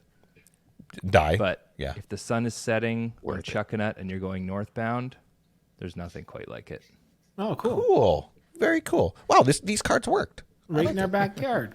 Wow. I love it. You guys collaborate on the beard thing? Like, sorry. No, Dan. Thing? No. Yeah, sorry. Everybody has a beard. You all have beautiful beards. It's COVID. We've been inside for 2 years. Come on. Okay, Although, AJ. wearing a mask with the beard's probably the worst thing. It's probably not as nearly as effective. I have a mask. Or I've got a mask that actually goes all the way down. I have the beard because I have too sensitive skin. It's just I can't shave it. It's too bad. AJ, here's your question. Okay. What do you complain about more than anything else? Oh man, Stamata, hit up the chat. Let everybody know what I complain about the most. There's so much. One thing that you complain most about. Everything. Okay, there we go. Stamata is saying everything. Okay. Yeah, that pretty much sums it up. I'm trying. Yeah, food. Okay, this has been my biggest thing lately. Freaking food choices on Skip the Dishes around my house. I hate everything. I hate it all so much. I just look at it and it's like, why can't I get like fresh made pasta? My only pasta options are Boston pizza, and you know what? You can only have the baked cheese ravioli with add-on meatballs and add-on bacon and trying to make it taste delicious so many times. Food. So I don't want to get you all riled up here, because you're about to do. You know what? I've been riled up. You're about to do your presentation. So. Crap about hot dogs being tacos or whatever the hell that. They're more like sandwiches, but I live in a town where there they is have no their own taste for name. dishes. Like, yes. So you're up in Penticton, I'm envious of your age. No, I actually live south of Penticton, in a town of less than 5,000 people, where the restaurants close down early. In Oliver. Oliver. Okay. Yeah. That checks out. Yeah, and our taxi shuts down at 6 p.m. So. Okay. No Uber, I guess. Nope. Not up there. Okay, Lily, I got a question for you. Here we go, and then we'll move into AJ's presentation. If you knew you wouldn't get hurt, would you rather skydive or view sharks from an underwater cage? I feel so here's my question about the skydiving thing, because you don't normally get hurt while skydiving. So is my plan to hit the earth? It's the landing. That's the problem. I think Danny said it best a long time ago, is that you only wear a parachute if you want to skydive twice. God, that was clever, huh? If I knew I would get hurt, I'd definitely be in the water with sharks. I You love would? sharks. I would. I think they're amazing. I love them. I've had a mild obsession with them since I was a child. And the teeth. Cool. And the There we sharks. The bitey Okay, there's the answer. I like it. I feel like that one is obvious because skydiving is within reach for normal people who can't afford expensive things. True. The plebs can go skydiving. Yeah, exactly. But the swimming with sharks seems like you'd have to know people who know people to set I dare that up. say those two things are probably the same cost to do. I don't think Come so. on. It costs a lot to skydive. Alternatively, hundreds. There are pet stores that have like sharks in a tank, so you could just go jump in the tank. It didn't specify what size of shark. You're gonna go to the aquarium and jump in. They're gonna grab you pretty quick. Yeah. Yeah, you got to be scuba claws to do that. That's right. That's right. Better. Okay, AJ, are you ready to go here, bud? I think so. Do I just hit this share button? Hit share. Yes. Work some magic. I'll bring it in. Screen Hit share. Share window. Don't show these tips again. I've done this before. You have. Okay, share window. Sam is just telling me Share I'm allowed window. to go swim with sharks Okay. in multiple countries And I gotta with no pick case, that so. one. Oh, nice. Share. Okay, and then I want to hide that. And I'm just gonna queue it up. Queue it up, and then I'll bring it in. Okay. Tell me when I got my phone here, so I can kind of see what's going on. Other than I'm gonna bring it up on presentation, screen. I'm just gonna go for it. Here we go. Here it comes. Okay. Boom. Yeah. Let's go for it. I like it already. So if anybody wants to take a guess at what my presentation is going to be about. Super Mario or Donkey Kong? Oh man, PJ. No, this is freaking Minecraft. Hello. Nailed it. Yeah, man. Look at this those. is look at North those blocks. Korea. I spent at least 5 weeks building this world in Minecraft on my server. But Wow. anyways, my presentation is on Sonic the Hedgehog and how Sonic the Hedgehog is the shit. All right. So I hope you guys are ready. I don't have the sample. Yeah, exactly. I hope you guys are ready for transitions and way too many animations. I broke 90% of my PowerPoint and presentation rules, but I had a lot of fun doing it. I felt like I was back in grade 10. I tried to find my old Gundam Wing PowerPoint presentation from grade 10, but it is somewhere lost anyways. GeoCities. So I decided Sonic. Amazing. Now You were also liquid fueled, if I remember correct, but that's fine. Go for it. Yes, we'll get into that in a bit. Cool. But I just want to start off by saying that I am not a huge fan of Sonic. I enjoy Sonic. I was watching the movie while I made this. But by no means am I a Sonic the Hedgehog expert. And I did little to no research while putting this together. So with that said, let's dive in. I am going to start off. Let's talk about his powers and abilities. So anyone who's not familiar with Sonic the Hedgehog, there he is. He is a kind little blue hedgehog. And when we were watching your nephew's presentation earlier, and there was a hedgehog in his electric eel diorama, I was like, are you freaking kidding me? I thought I was going to be the only one presenting about hedgehogs today. And then that kid went and showed me up. So I hope I can do justice to hedgehogs here. So if you don't know Sonic, one of his powers and abilities, or really his main one, is super speed. This guy likes to go fast. Check out those red sneakers. Can I get my mouse to work? Yeah, there we go. Check out those red sneakers. Those are built for speed. Those are built for the bowling alley, I think. Well, you need speed in the bowling alley. You got to run up to the lane, you gotta slide a little bit. Yep. Yeah, so he's ready to go fast. He's also really good at jumping, and I think a lot of people overlook this ability of Sonic's. But it's like if you play the games and you look past the speed, he's incredible at jumping, and it blows my mind because he's got these thin little legs. Like this guy skips leg day every single day at the gym, but he can still motor. So it's freaking crazy. True. He's a cool guy. He's a really cool guy. If you ever watched the cartoon series from the 90s as much as I did, you were just like, man, how can I be Sonic? I got to get me some chili dogs and I got to get me some speed. And I'm not talking about the drug. I'm just like, run fast. Let the wind in your hair. He also is very altruistic. Playing through the first games, he's all about saving his woodland friends because, well, we'll get into it later, but his villain is a dick. He also likes to protect the world and being radical, which I included as an altruistic motivation. Don't DM me about that. Also, body positivity is one of his abilities. Check out that round little belly. He doesn't give a shit. He is a hero, and he loves chili dogs, which brings me to fun fact number 1. Sonic the Hedgehog freaking loves chili dogs. Cue the video. All right, I really hope this is going to work. There we go. Okay. It might not have sound. We'll see. Shoot, no sound. Ah. Look, well, it's that's a okay. taco. I think sound? that is close enough. He basically just yells "chili dog time," and then the music gets creepy. So parkour abilities are off the charts. Anyways, I'm a little bit. Looks like there's a little bit of LSD or something in that chili dog. Yeah, there was definitely something added. Maybe it was a mushroom chili dog. They got the mushrooms from a questionable source. What? Anyway, Sonic the Hedgehog. Anyway, so he's been in almost 90 games since 1991, which blew my mind.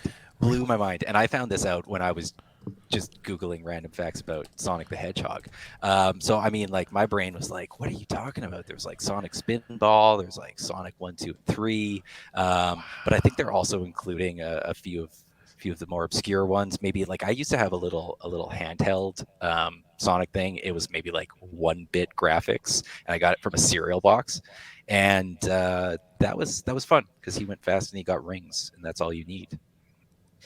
Also, very, very important, while I was watching this 2020 feature film, which actually made $320 million worldwide, which blew my mind, because it was not estimated to do very well. So here's a screenshot from that movie.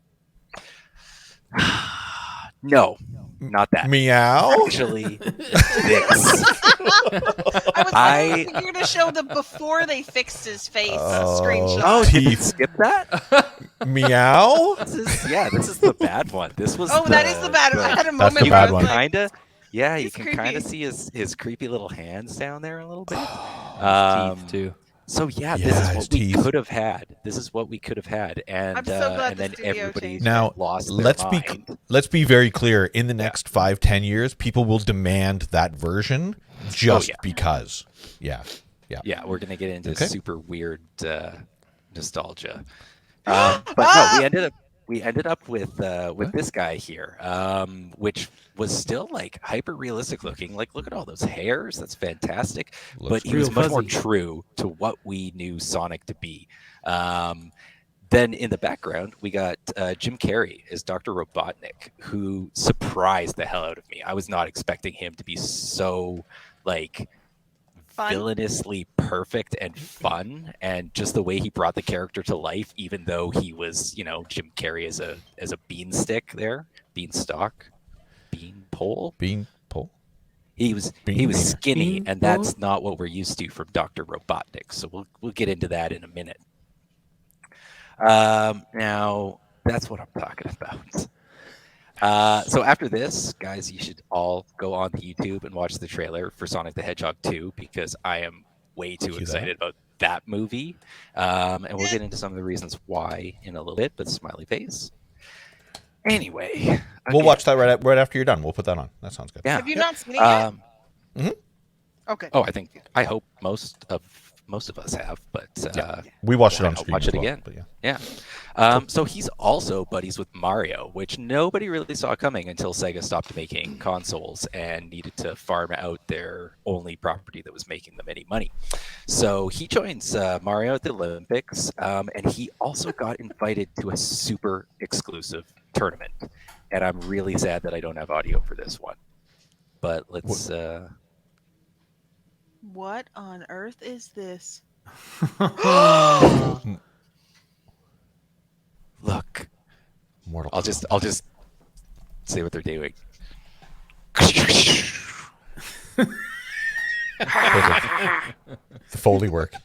There's lightning sound.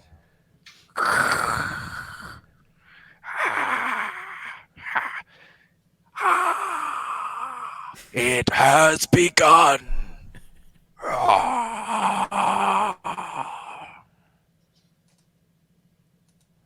right. anyone's not familiar with what that was from the classic video game movie Mortal Kombat. I love that shit, so I had to find a way to work it in. I was like, what's this got to do with Sonic? Did they throw it in there somewhere? I missed it? No. The tournament that Sonic was actually invited to was Super Smash Brothers, and I was very excited when he was brought in on the Nintendo Wii version of that game. So moving on, Sonic the Hedgehog. He likes to go fast, and that is a classic representation of him. But I believe almost every single one of these pixelated GIFs that I'm going to bring in, so get ready for them, is actually created based on like the 3D games. So I apologize for that, but I found them to be the only ones I could find. So Never did apologize. you know? No, did you know that he has one more superpower that I haven't covered yet? And it is very exciting. Very badass. It starts with super and ends in Oh my Sonic. god. Yeah, supersonic. That's right. Seriously, his power level is over 9,000. Specifically, yeah. I remember when I first saw this, and I was like, "Holy crap!" Like they're just straight up making him Super Saiyan. They give him the power of the Chaos Emeralds, and he turns gold and gets spiky ass hair. And you know that taps into my love of Dragon Ball and Dragon Ball Z and all of the different versions of Dragon Ballness. Dragon Ball. And there's just so many similarities. You've got all the Chaos Emeralds, you've got all the Dragon Balls, and it's just, it brings my heart joy when I see crap like this. I love that shit too. Moving on. Now we're going to get into supervillains. So obviously we've got Dr. Robotnik, and I hope everybody knows this version of Dr. Robotnik from the animated series. But is that really his name? I don't know. Oh, right. He also Eggman. goes by Dr. Eggman. Yes, he does. And this is the Dr. Eggman that we know from recent games. But is that really his name? I don't like that either. So I'm going to refer to him as Dr. Robotnik. He went to school for 8 years, and he got his doctorate degree, so we're going to pay him a little bit of respect here. Fair. Don't DM me about this. Another major supervillain for Sonic is Metal Sonic. And I don't know if anybody ever played the games where he was actually the villain, but basically some asshole was like, man, nobody can beat Sonic other than a robot version of Sonic. Bizarro version, yeah. Like and he is creepy as shit, and I'll get into him a little bit later. We also have Shadow the Hedgehog from the Nintendo GameCube games that were released, the Sonic Adventure games. I believe is that like a chest hair? Is that chest hair there? Oh yeah, that's Shadow is like Shadow's rad. He's an alpha. He's a badass, and we'll get into it a little bit later because I had to learn a little bit about Shadow during the 0 to almost no research I did for this presentation. Quick side, I actually was considering, when I got my tattoo, I was actually considering getting Sonic and Shadow. Sonic and Shadow were going to be the two that I was going to get, but I opted for Mario. Would you get them kiss? Okay. Would you make them kiss? I would make them go back to back, like they're back to back, like they're a cop duo. They're about to do something awesome, or they're about to drop like a sick track or something like that. Yeah, back to back, and they're looking at each other like, here we go again. Yeah. Okay. And then obviously there's one more villain, Knuckles the Echidna, and we'll get into it. So just don't be freaking out right now, okay? Mm-hmm. So hold on. Nucleus. We'll get into it. We're going in the deep end, so I want everybody to put their water wings on. I don't want anybody floundering or drowning or freaking out, because we're gonna go through all of these villains that I've just presented to you. Okay, starting with the Doctor. We got a nice classic representation. He's quite a portly fellow. Again, like Sonic, he skips leg day. He's gone by many names, many incarnations. different visuals. But what's always consistent? He hates woodland creatures. I don't know why. Again, did no research. He is obsessed with power, always after the Chaos Emeralds or some other kind of power, and he always skips leg day. He also owns a Mean Bean machine, which is fantastic. He uses it mostly for mischief and fun. And his key feature is an epic mustache, which if you watch the Sonic 2 trailer, you will see that in the new movie, it is even larger than it was before. And it's really the most intimidating part of the movie. Fun fact, though, his first name is Ivo, like the architect from Ghostbusters and Ghostbusters Afterlife, which is a great film. Go and see it. Now, getting on to Metal Sonic. He's got jetpacks, which I learned from this GIF specifically, and that's how he goes fast. He doesn't roll up into a little ball or anything like that, but like all robots, he is basically programmed evil. And he is basically the purest form of evil villain in the Sonic franchise. Every now and then, Dr. Robotnik, he has redeeming moments. Some of the other villains that I outlined, they kind of flip-flop sides. But Metal Sonic, he is always bad, to the bone, or metal core resistor rods, or whatever the hell he's made of. Right. He can match almost all of Sonic's abilities. I honestly have no idea who built him.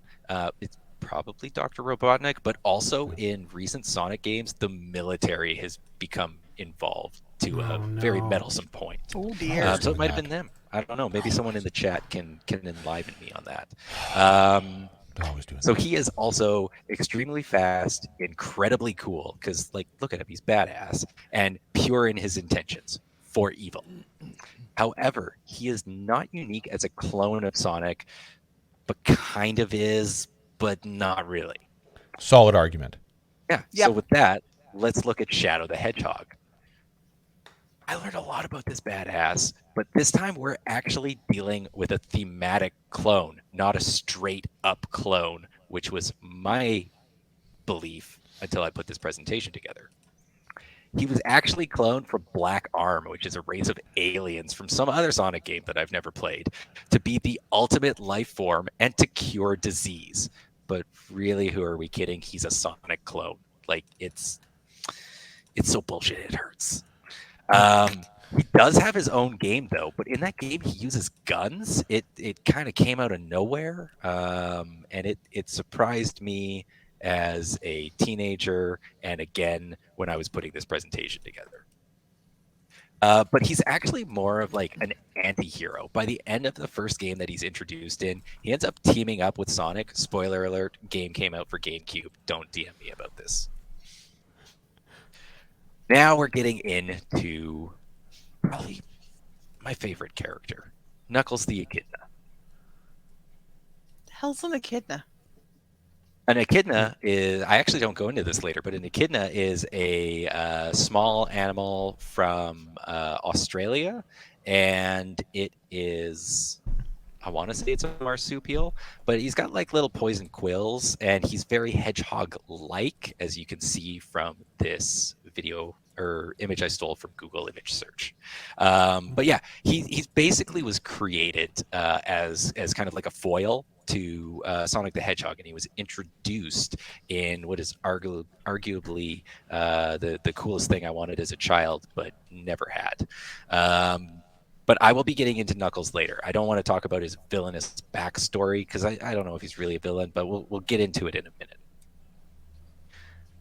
But fun fact number 2 for this presentation: I was drinking a blueberry gin and watching the Sonic movie while I made this. Perfect.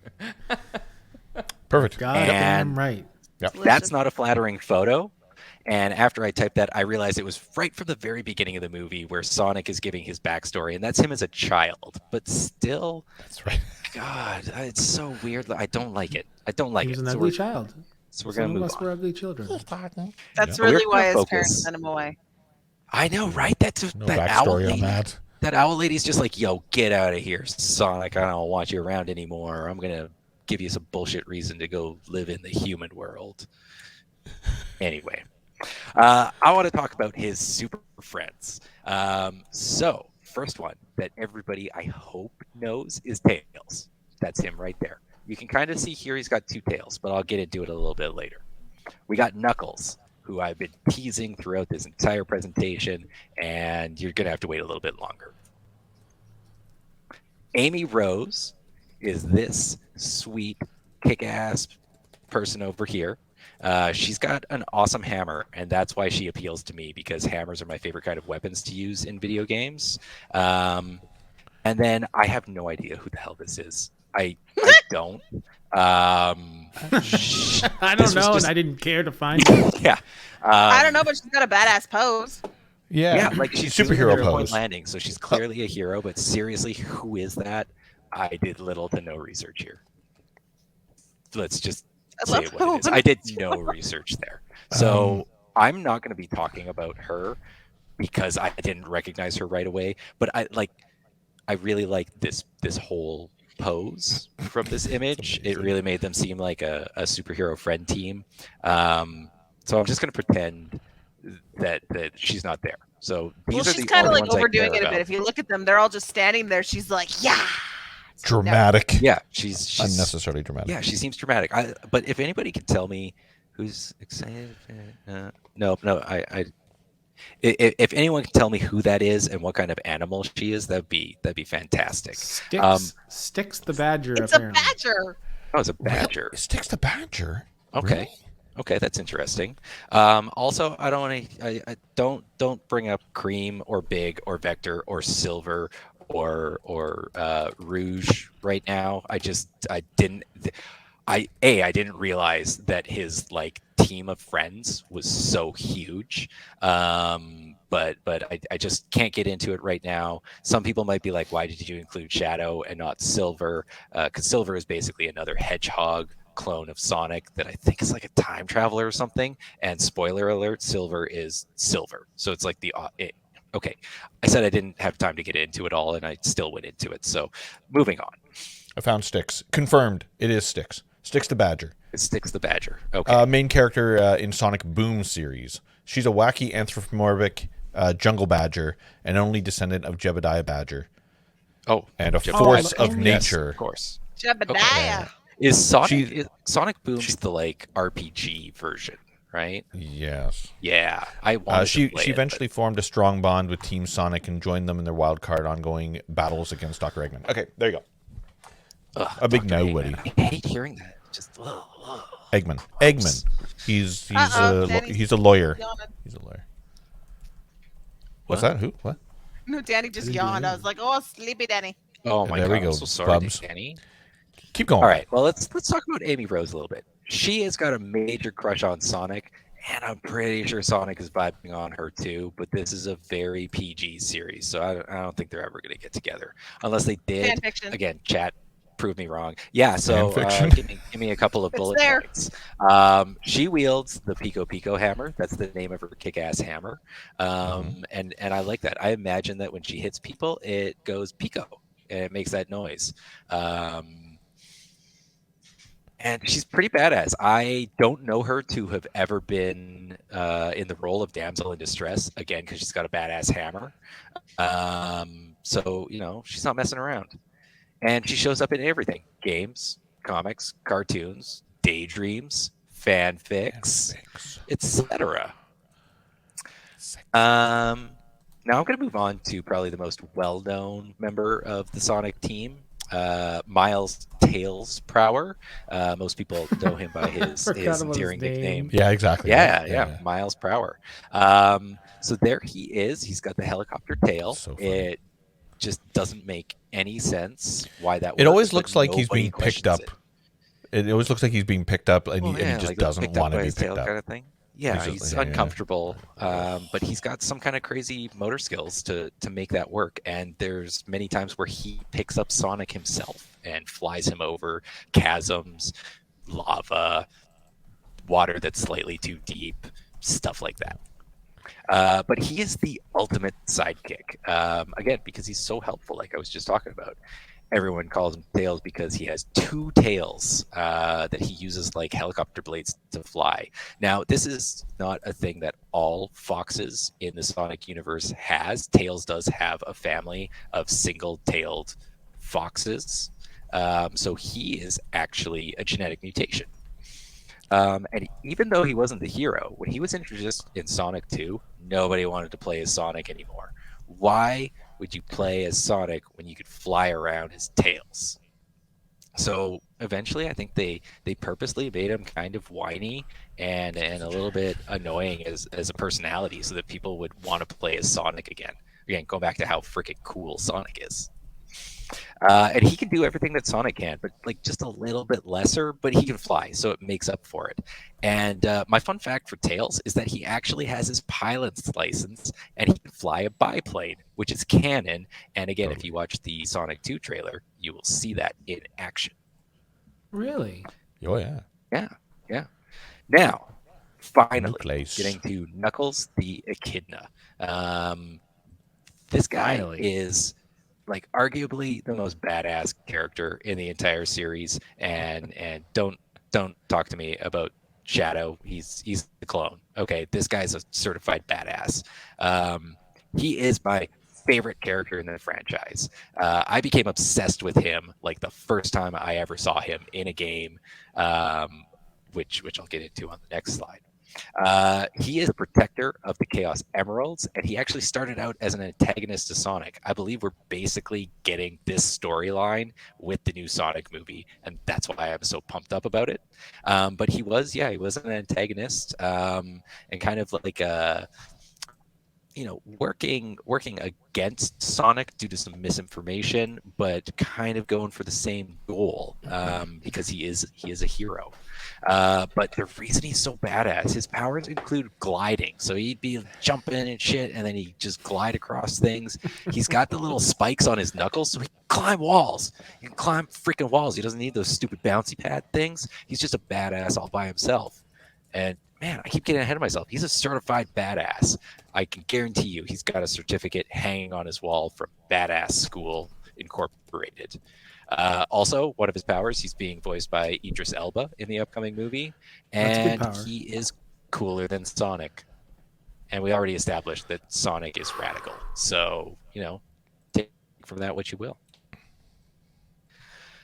Sonic and Knuckles, I can't not talk about this. He was introduced in what is arguably one of the first DLC add-ons ever released. Okay, does anyone remember this? Okay, if you see that cartridge, you would take your Sonic game. Oh yeah, seriously, don't DM me about this point with the I'm not getting into semantics about what DLC is. Of course, you didn't download this unless you talked to mom and dad and said, "Go buy me this," and then they, I don't know, downloaded it. I can't. They downloaded the money from your card. Exactly. Yeah. I never had a Sega Genesis, but I wanted this game so bad. If someone had got me this, I would have tried to plug it into my NES, because I wanted to play it so bad. Any kid at school that I knew that had Sonic and Knuckles, I was like, any excuse to go over to their house and play it. And Matthew, if you're watching, Ricky Freebody had this game, and that was like the only reason I went over to his place to play Sega, was because I wanted to play this game. Oh, Ricky. Ricky was. He was a cool guy. I got in so much trouble actually one day. I went over to his place without telling my mom that I was going there to play Sonic and Knuckles, and then my dad had to like troll around the neighborhood looking for my bike, and he found my bike outside Ricky's house, and he came and pounded on the door. Oh man, I got in so much trouble, but it was so back in the day before we low jacked our kids. Correct. Oh my god, yeah. There was no Apple Air tags. I had again, my friend Matthew can attest to this. If I went over to his house, like I would go home from school to my house, the opposite direction of Matthew's house, and then I would be like, "Hey mom, I'm back from school. I'm going to Matthew's." And then she'd be like, "Okay, call me when you get there." And then I'd double back to school and then go to Matthew's house. And then the first thing I could do, couldn't do anything until I called my mom and I was like, "Hey, I got there safe. Okay, and now I'm going to play N64 with Matthew and Cody for the next 4 hours before I have to come home for dinner." Ricky Freebody. That's just a little gross.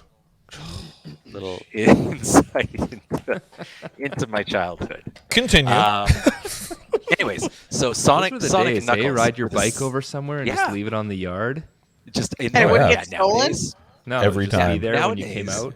Yeah, nowadays you lock your bike up in the parkade of my building, and somebody still steals it. Like, come That's on. right. That goes without saying. But yeah, Sonic and Knuckles. This add-on was even cooler than the Super Game Boy. It's a fact. Look it up. Yikers. It doesn't get fact. any better than that.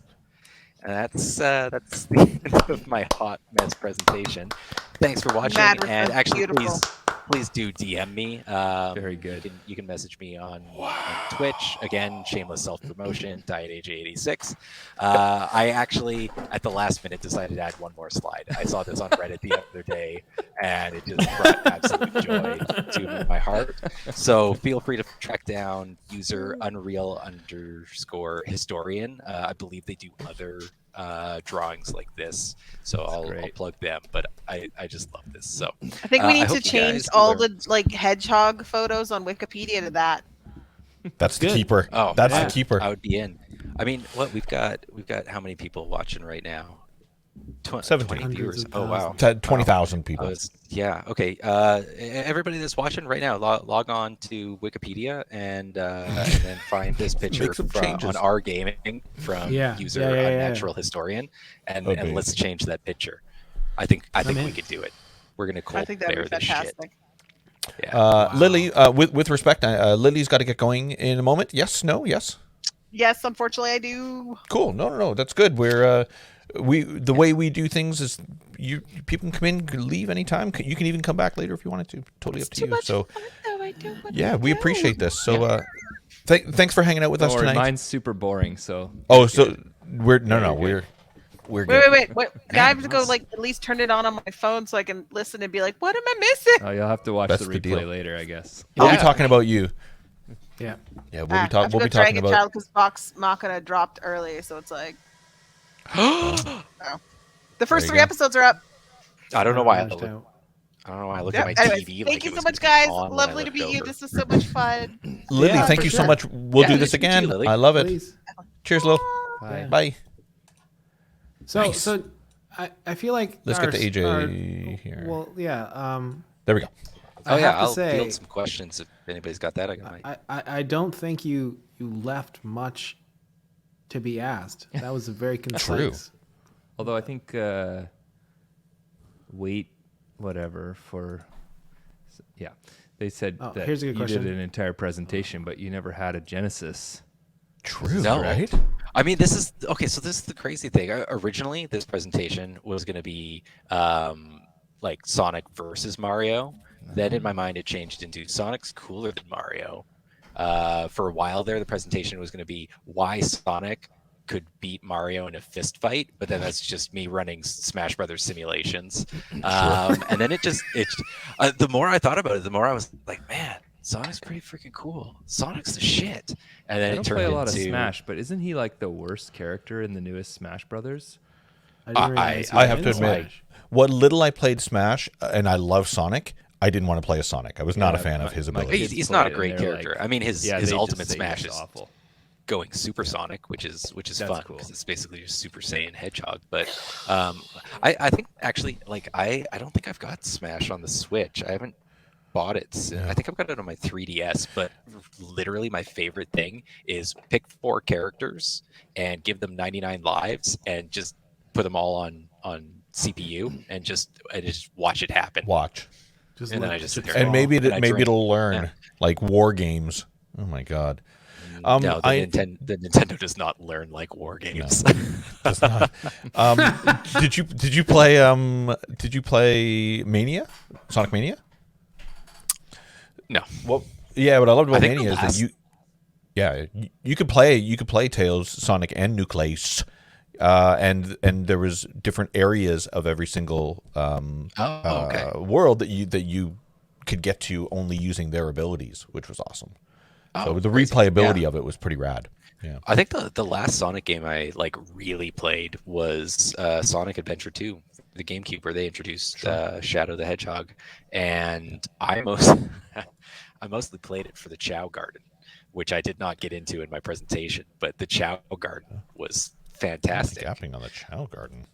Oh man, so you got these basically like little Tamagotchi creatures that live in this like little jungle garden place, and you can have like 8 or 9 of them running around. And as you like play through the levels and replay them, you'll find like a gorilla and like a rhino and like a toucan bird, and then you come and you feed the woodland creatures that is to these chow, and they like absorb their essence, and then all of a sudden you got like this jacked up chow with like gorilla arms and like toucan wings. Really? And then you could like make them like fight each other. So it was like a weird little like Tamagotchi Pokemon Monster Rancher mini game within the Sonic game, and I was obsessed with it for like a solid year. Couldn't really care less about the story from the game. It was basically run fast and collect coins, and sometimes there's a helicopter with machine guns. That was when they like introduced the military became very like dominant in the game, and I think that's why Robotnik works with the military in the first movie or something like that. Yeah, he does, exactly. I don't know. Yeah. Great presentation. Good job, bud. Amazing. Wow. Dude, that was amazing. Thank you. It was very intense. I will be excited to put another presentation together next time you guys do this. This was fun. Judging from the pacing that we already had, yeah, absolutely. Can I ask what program you used to make it?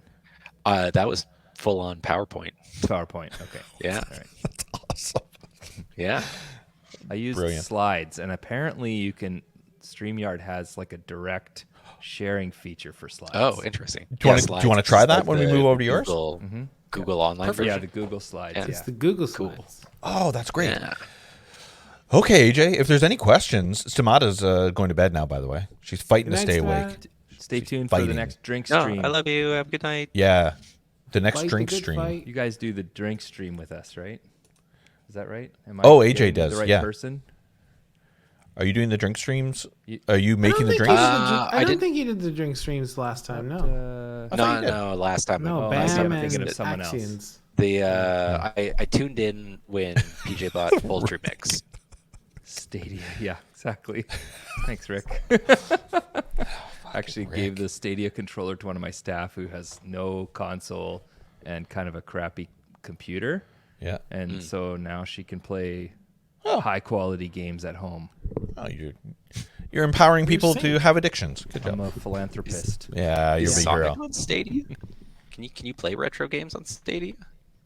No, I don't think so. This is like a port. There's a lot of modern games on there. Yeah. All right. Okay, we're moving on. Thanks, AJ. Good job. We've had some good stuff today. Dan, did you want to go? Sure.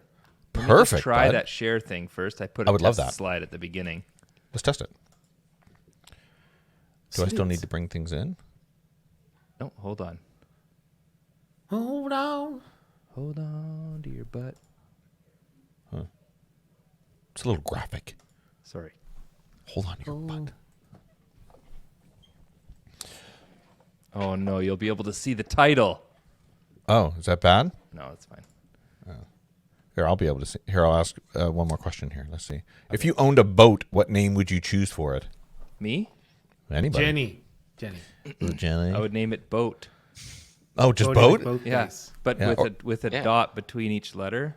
Oh, abbreviation. You ever hear boat people? They make the joke. No. You know what BOAT stands for, right? No. Bring on another 1,000. Because that's how much it costs every time you have to fix something on your boat. It's like it's the one thing that people with boats complain about. True. I'm going to bring this up. How much money? Oh, dude. So we're testing out a new feature tonight. We're testing out slides. Let's see what's going on. How does it work? Okay, well, it works because I'm doing it. I made 2 slides with different colors to test it. Oh, wow, you are so... Dan, you are brilliant. You're a smart guy. Did you color sample the Retrologist background to match it? I don't think you went that deep. No. Oh, okay. I literally just pulled the drop down and picked blue. You're looking at blue and purple. The old rando. You did okay. Fun fact for everybody watching: I am colorblind. Oh. Okay. Well, that answers. That's good. That answers that. Can I hide this little? Can you guys see where it says slide 1? Nope. No. Oh, good. I can only see that. Okay, good. Hopefully you get audio too, because there's Oh. some audio on this. You know what's interesting? Now that it's up, I can see changing slides. Danny can probably see it, and you can probably see it because we're admin. So yeah, exactly. Oh, fun. So we can change slides. If don't. If it goes too far, we can do it. Oh, no easy mode is here with 15 viewers. Oh, nice. Okay, Easy well then, mode is sorry, just in Dan. time. I got to do one thing here. No worries. Oh, Easy you know the mode is routine. just in time. Oh, it's a lot better than we usually do. All right, chums up. Ready, guys? Let's do this. Leroy Jenkins! Oh my God, he just ran in. Save him! Oh, geez, stick to the plane! Oh, Jesus. Let's go. Stick to the plane, Chums. Stick to the plane. Oh, God. Oh, for... Leroy, you were just stupid as hell. At least I have chicken. At least I've got chicken. That will never get old. They will never. Thank you very much, Easy Mode, and welcome everybody for hanging out. Yeah. We should let's do a quick station ID before Dan starts. We're the Retrologists. We talk pop culture. We hang out, and we bonus raid. What's going on here, Lucas? Bonus raid. Everybody. What's up? Hello, raid. What's up? Oh, man. Just in Now I'm time getting for all that. nervous. Not Welcome, much for welcome. Public speaking. Welcome. No, this is great. Welcome. You're like welcome. the number one guest on the Retrologists. I know, Yeah, but you're here all like, the time. Retrologist. it's not Yeah. prepared statements. No, it's magic. I've said this so many times. I'll go and play my drums in front of a large crowd of people. But if I have to say anything into the mic in front of the same crowd, I'm not. I'm done. I hear you. Thanks for coming in. Thanks. Thank you. Tonight, Welcome here. we work closely with FanExpo, and if those don't know what FanExpo is, it's a Canadian Comic-Con for that matter. Although there's a lot more down in the States these days as well. And tonight we're doing a meetup and we're doing PowerPoint presentations. So we've already had a whole bunch of presentations, and going up next is this man right here, Daniel from 44 Time, and we don't know ahead of time what their PowerPoint presentations are going to be. But I think you can see the title, right? Nope. No. Can't see the title. Good. Oh, good. Nope. So here we go. One hint. I'll give you one hint. We may talk about Star Wars here. Returnal. Oh my God. Okay, I love it. Here are the reasons why you should buy a PlayStation 5. No, I'm not going to say I that. got That's one. right. Suck it, bitches. Yeah. I love it. Okay, I go for wrote it. out my what I'm going to say because so I'm going to look at it and read it. Okay. All right, You do tonight, you, dude. Yeah. You really know how PowerPoints work, huh? Oh, what? No, I got to share the. Sorry, I have to redo it because I want to share the window so that the transitions all come in the way I made them. Oh, sure. Good call.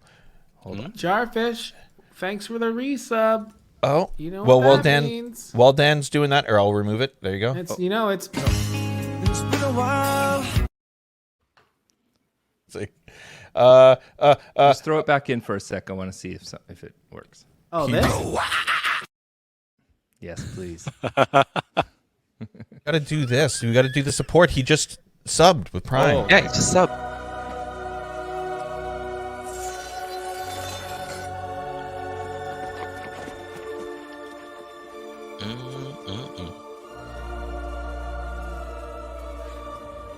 You can fly, you can fight, and you can...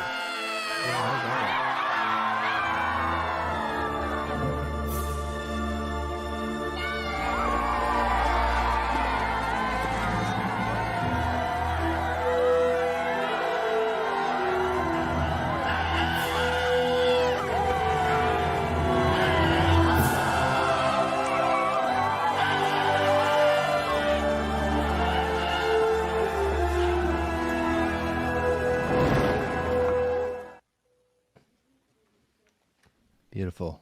Wow, that was good. Wait, thank you. It was all frozen up on my end. Sorry about that. It was pretty frozen on amazing. mine. It's funny how it freezes. Yeah. right. Thank you, Jarfish. I'll add it in there. Go for it. All right. What do you got going on? Let's see it. Tonight, I want to speak about why I absolutely hated the game Returnal at first, but up eventually, first. I couldn't live without it. Let's see if we get Redemption sound. arc. Good. There's Is me. that Gwendolyn Christie? There's me Does look right like there. Gwendolyn. Yeah. That's a very good character. Is that a? Yes. Is that what you would call that? Yeah. The roller coaster of emotions that were the first hour made me keep coming back over and over. Wow. I was already a big fan of other games created by the developer Housemarque, like Super Stardust HD and Resogun. But when I heard they were making a roguelike game, I was unsure whether or not it would be for me. Housemarque have historically made twin-stick shooters with incredibly fast-paced action and amazing particle effects, but never ventured into the third-person shooter world. That reminds me of Geometry Wars. That's neat. Oh man, Geometry Wars, yeah. We're not getting audio, by the way, of the video. There was no audio on that one. Cool. Just so you know. Cool. Good. Yeah. Yep. Okay. As the release date came closer, I watched a few other previews that they put out and started to get a little nervous. They weren't really showing any story beats. They weren't showing interesting protagonists, engaging antagonists. There wasn't a lot to go on, and it didn't seem like Sony was really pushing the marketing too hard. Sometimes that can be a bad sign, as it makes it look like they don't believe in their own game. Despite all this, I purchased it on day one. Did you pre-order? No. Just day one purchase. Okay. Remember. I'm in Canada, so by the time I paid tax, it was well over $100, which I think is a lot for a video game. Yeah. Or $10 American for any $10 American. people watching. I booted it up and my journey began. This is the first scene I was met with. And this is a little longer, and this is where there should be some audio, so hopefully we can watch the whole clip. Oh, wow, nice. There is. Yeah, good job.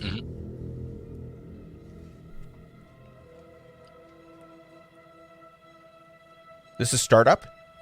This is the first thing you see when you Perfect. start the game. Perfect. Asteroid. Careful. Need one of those, like, sonic booms from the Slave One.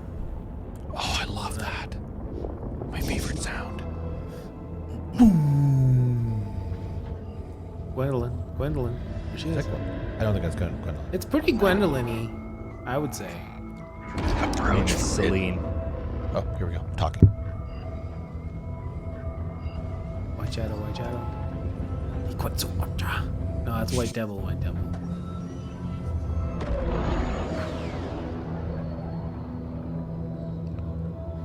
Yep. Music by Nils Fram. No, who did it? We're driving into that atmospheric butthole right there, huh?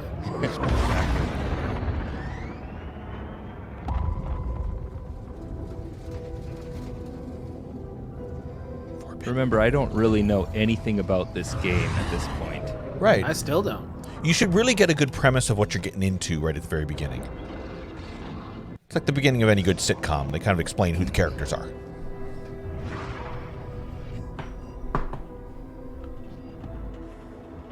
I mean, I'm digging this. This screams mystery to me. Big time. Yeah. Right? Maybe Thor. Maybe. If I knew Thor was in it, I probably would have bought it. Oh no. Oh no. She knew it was forbidden. It was forbidden to be there. Yeah. She knew. She Oh man, she's got heterochromia. Heterochromia? Yeah. It's, Oh, like different colored eyes. yeah. I didn't even notice that. You're colorblind, but you I thought you noticed said that. you're colorblind. You can tell the difference. Oh yeah, though. there. Blues You can and tell there's purples are two my different weakness. something. Yeah. If one eye was blue and the other was purple and not blue and brown, then I would have fetishist. Whoa. Oh, she's dead. Careful. That's it. And that's the end opening. of the game. That's the opening. Cool. Yeah, game over. Oh, that's the end. No. Okay. Okay. Oh, I started playing and fairly quickly came across a dead body. In real life. After checking it out, it turned out to be my body. Oh. You're dropping spoilers. I can't remember like what this. the next slide is. Well, this is the very first thing you do in the game, so it's not too spoilery, really. Cool. That's as far as I'm going to go with story. So Sure. let's see. I can't remember what's next. Oh, yeah. At this point, I was feeling pretty good about my purchase. Mysterious protagonist, mysterious planet, mysterious dead body that turned out to be me. What was this all about? Were you guys intrigued also? Yeah. Damn right I am. Tell me more. $19.99 this game already. That's what I'll pay for it. $19.99. All right. Yeah. All right. I would soon Maybe learn that this game was going to kick my butt over and over and over. I got destroyed a few more times and reset in the next 10 minutes. I don't know if you know roguelike, but as soon as you die, you start over. Mm-hmm. After playing the game for less than half an hour, I was wondering if I had just wasted $100 on a game that was way too difficult for me. Being fairly cheap, I decided to keep trying it. I eventually started to learn the movements of the enemies. I learned their attacks and how to dodge them. I learned how to get upgrades to weapons, most of which reset when you die, but a few are permanent. I couldn't stop playing. I had to keep going. When I would be at work, I was thinking about my next run. When I was at family events, I was thinking about my next run. I would obsess about how I was going to get further than last time. I was reading online that there were 6 biomes to play through, and I was having trouble completing even the first one. After around 20 hours of playing, I finally made it through the first biome. I felt like I had completed the game, but when I started the second biome, I got killed immediately. The gameplay looks pretty cool. I'll give you that. Yeah, but Yeah, this this time looks different I had than what a I key. expected. This time I had a key, which allowed me to skip the boss in the first biome. Here are the things that kept me coming back, and you'll see some of them in this footage I'm playing behind it here. The game feels incredible to play. It's very fast, it's very kinetic, it's brutal hard, but it's fair. You don't die because the game sucks or screws up. You die because you suck or screw up. The use of the new next-gen features on the DualSense controller, which I brought with me here, are amazing. The haptic feedback is so precise that you can literally feel the raindrops falling around you. The adaptive triggers are perfectly set to resist your fingers differently for different weapons, as well as offer modes where you press halfway down to do one thing, you pull the rest of the way to do the other thing with an actual stopping point in the middle. The soundscape in the game is one of the best I've ever experienced, for sure. The few sounds that do emanate from the little speaker on the DualSense controller, which is right in the middle, give you oral feedback that helps you get better at predicting things like enemy attacks, weapon reloads, and other imminent danger. You don't even know, they don't explain any of that, but you just start to get used to it. The story is a lot deeper than you might think from a roguelike game. I will admit that I had to go back and watch some deep dives afterwards because just simply because it took me so long to beat the game. You're like, it's been so long. You know how that is, right? Since that prologue. but just going back and just refreshing my memory about it all is just really Why neat. was Mario going to this castle? Oh yeah, the princess is there. I totally forgot. Yeah. That's right. The developer also put an entire risk versus reward system in the game, which you might see in this footage, but you pick up items and they give you a buff or a bonus, but they also give you a malfunction that you have to work off. Or figure out how to eliminate. Not all items, but Bam says he'd be so angry playing this. It's never his fault. Ever. It's always the game's fault. Oh yeah. Always. Yep. That'd be a broken controller. Always. One really interesting thing about this game, Latency. if anybody decides to play it, there is a permanent weapon upgrade system, but it is not explained at all. You just kind of see it. And I didn't realize what was happening on it until I was really far into the game.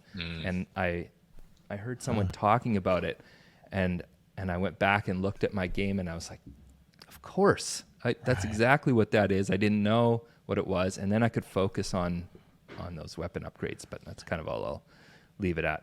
If you paid the extra bonus, like for the ultimate edition, do you get like weapons that you get to keep throughout the like long-term weapons, or is it just No, I don't think so. The one thing about this game, the developers were very clear. They did not want to add anything that made it like pay to win. Easy. I don't know if that is. Yeah, there you go. That person died, and now they're coming. This is how quickly you're playing again. Cool. That person just started over. So I want to play this once I find a normal price PS5. Oh yeah, that was perfect. Yeah. They agreed, Axons. You're right. They didn't even have the ability to save and continue later. So that was a big sticking point for a lot of people that was in reviews. They really gave it reduced marks for that because their solution was, well, just put your PS5 in rest mode. But if your PlayStation updates or anything, you lose your spot. They'd recently added a save state, but the save state is it saves one save state, and as soon as you reload it, it's gone. It's because they wanted you to be able to do a run in a complete. Yeah, you see that malfunction there on the top left? Oh yeah, I did see that. Yeah. Okay. Anyhow, after all was said and done, I decided to go for the platinum trophy. I'm going to skip out of this video now. Go for it. Out of my 15 platinum trophies that I have, Returnal was by far my most difficult. Weird flex. I like it. I also have the Rayman Legends trophy, which is rarer. What a guy. The Rayman Legends one is more rare, but I think that's just because it has an online component where you have to check in every day to do like a challenge. Yeah. Yeah. So Dan, I'm not a PlayStation guy. I'm an Xbox guy. So my brain works in achievements and gamer score. What is this like 100% trophy? Yeah. Like you 100%ed this game? Correct. Yeah, I got all Badass. the achievements. I've got like 3 or 4 maybe at most, and this guy. This is starting to become like an obsession. I'll bone it up on 15. Like holy cow! Yeah. Good for him. Good for him. Good for you. You can see there. You can see there that 3% of the people that have played that game. I'm not. Yes, That's the funny thing. Yes, we get it. We get it. You're a pro gamer. We get it. Okay. All right. He just likes. I can move on from that slide. He likes then. completing stuff. Let's hang on that slide for a while longer. I love that. I was going to say here. Call me a. It took me 125 hours to get that. Whoa. Because the game is RNG, so the levels are generated randomly each time you play. There are some rooms that are consistent from run to run, but there's one room in the second biome that everybody online who discusses the game, they say that it only appears about once every 30 to 40 runs. Wow. And there's an item in that room that you need in order to get the platinum trophy. And so it took me quite a while to get that last item, but probably the last 8 to 10 hours maybe. Just every evening I'd go down and do a couple runs to try to find it. But so cool. I want to backpedal slightly and just say that although we're joking here, and I'm sure everybody gets it, we're joking, there is something I admire about you in particular is that you do trophy hunt and you do take the time to actually complete it. And you have inspired me on a few games to do that as well. So totally. Yeah, it's awesome. Yeah, I looked at that PlayStation like year in review thing. Yep. And I got four of them last year. Yeah. And I think I already have 2 this year. Trophy hunt. Nice. Wow. Congrats. It's fun. I sometimes once I'm done the game and the story and everything, I'll just put some headphones on and listen to a podcast and hunt down the items and the trophy and stuff. So Rad. I like it. Rad. Cool. Okay. I can't remember what's next. Oh, the Raymond Trophy. That's funny yeah. You got that. Yeah. It's my official game of the year for 2021. It's the goatee. Even though I hated it for the first 30 minutes. Okay. Wow. 30 minutes of hate. Then the rest. I love it. Masturbate. I don't know if that's how it goes. Yeah. That's it, guys. Love it. Wow. Nice. Thank you. I'll be honest. When I get a PS5, I'm interested. Yeah. I'm interested. Well, if you hated Hades, you won't like it. Okay, so here's my question. I clearly had no idea what the term roguelike meant. I always just assumed it was like Hades, that kind of like isometric view with like roguelike scaled down graphics in like a dungeon that procedurally generates. I didn't realize it was like the last point is roguelike, but the rest of it can be any viewpoint, any it just means the levels are randomly generated, and when you die, you start at the beginning again. And and the reason it's called roguelike, like original Rogue games, you literally started over with nothing. Okay. But the newer ones like Hades, there are some permanent upgrades that follow you. And that's what this one has too, but not very much. Just enough to keep you on the line. Every time you start again with just a pistol, and you got to find a weapon that's good. And yeah, there is a few things though, like the weapon upgrade system, the one that I didn't understand at first. Every time you use a weapon, it has a couple little traits, and those traits level up. And that leveling continues, it persists. Okay. But each weapon it has 1, 2, or 3 traits every time you pick it up, and there's probably 10 or 12 for each weapon. So you pick it takes one a up. while. You might pick up a weapon that's a way higher level than the one you currently have, but the bonus traits aren't very good, and so you just keep the one you have. And so it's a lot of risk versus reward stuff in the game, where you really you walk up to a weapon, you're like, do I pick this up? I don't know if this is worth it or not, but anyway, it's risk versus reward. That's kind of fun. Yeah, right. Lots of that in the game. So I like the sound of it, and I think it's hard to explain how cool the haptic controls is. Really hard. You really have to feel it. Like literally, like Xboxers. What he means is that like if you press the trigger down, there's like resistance halfway, and it's dependent on what gun you use or whatever. So they can like program like a resistance halfway, and then if you press harder, it will go all the way. They have other ways to program that too. Right now, I'm playing Kana, and when you pull the bowstring back, you can feel the bowstring tightening in your finger. I love that. Yeah. And as soon as you release it, you can feel that tension release. That was my favorite part. You actually pull, you feel the resistance, and then absolutely. And it's very well they done. do that in a lot of games. So like in shooters, you'll shoot, and if your gun jams, all of a sudden the trigger's totally loose. Wow. And then when you fix it, then it becomes like a resistant trigger again. Have there been any issues with like the hardware for like that being like a common like failure feature, like stick drift and stuff like that? There have been some drift issues with a few of the DualSense, like similar to the Joy-Cons. Yeah, okay. But I have. But I'm just wondering if like that them. trigger ever ends up like failing, like you're trying to pull the bowstring back and it's not doing the tension thing, but. Well, I feel like I would see so that far. on I hard haven't. gaming. So far, we haven't had any. Yeah, issues.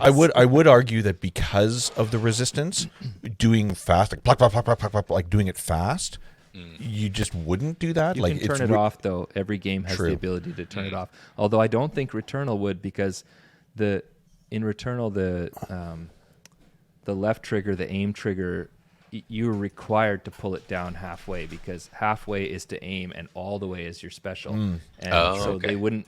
There's actually like a literal stopping point. It feels like half a trigger, and then you can pull through it for the second. The application and of that it feels resistance really isn't weird conducive. at first. I like as soon as I started playing games with these adaptive triggers, it felt really strange, but after 15, 20, 30 minutes, you don't even notice it anymore. And it's like a whole nother added control scheme that developers have access to now.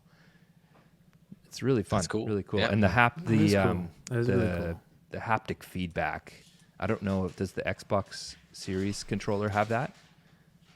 Shot across It's the like bow. rumble. It's kind of like the Joy-Con rumble, like the haptic rumble in the Joy-Con, how it's very, very sensitive. Like, you know, the thing they showed with the ice cubes?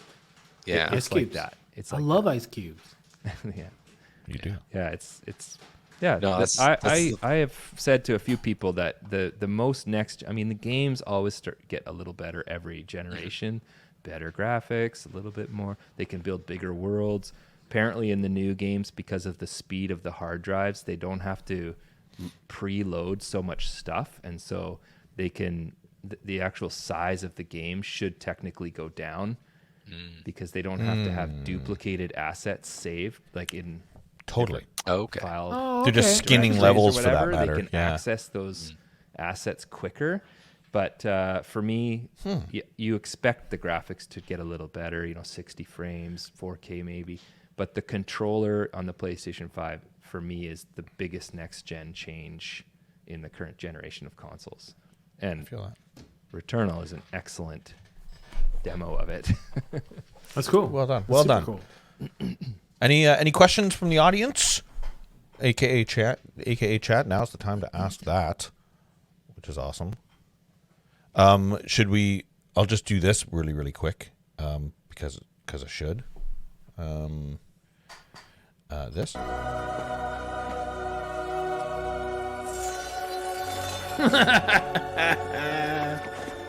Motherfucker.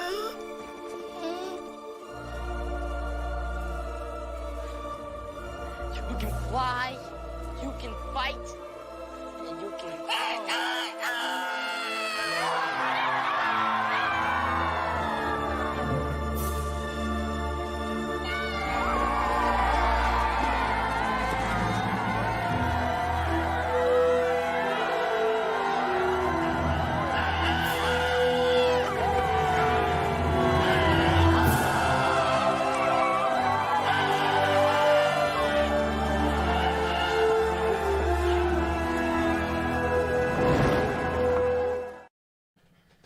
Wow, what a generous man to have resubbed.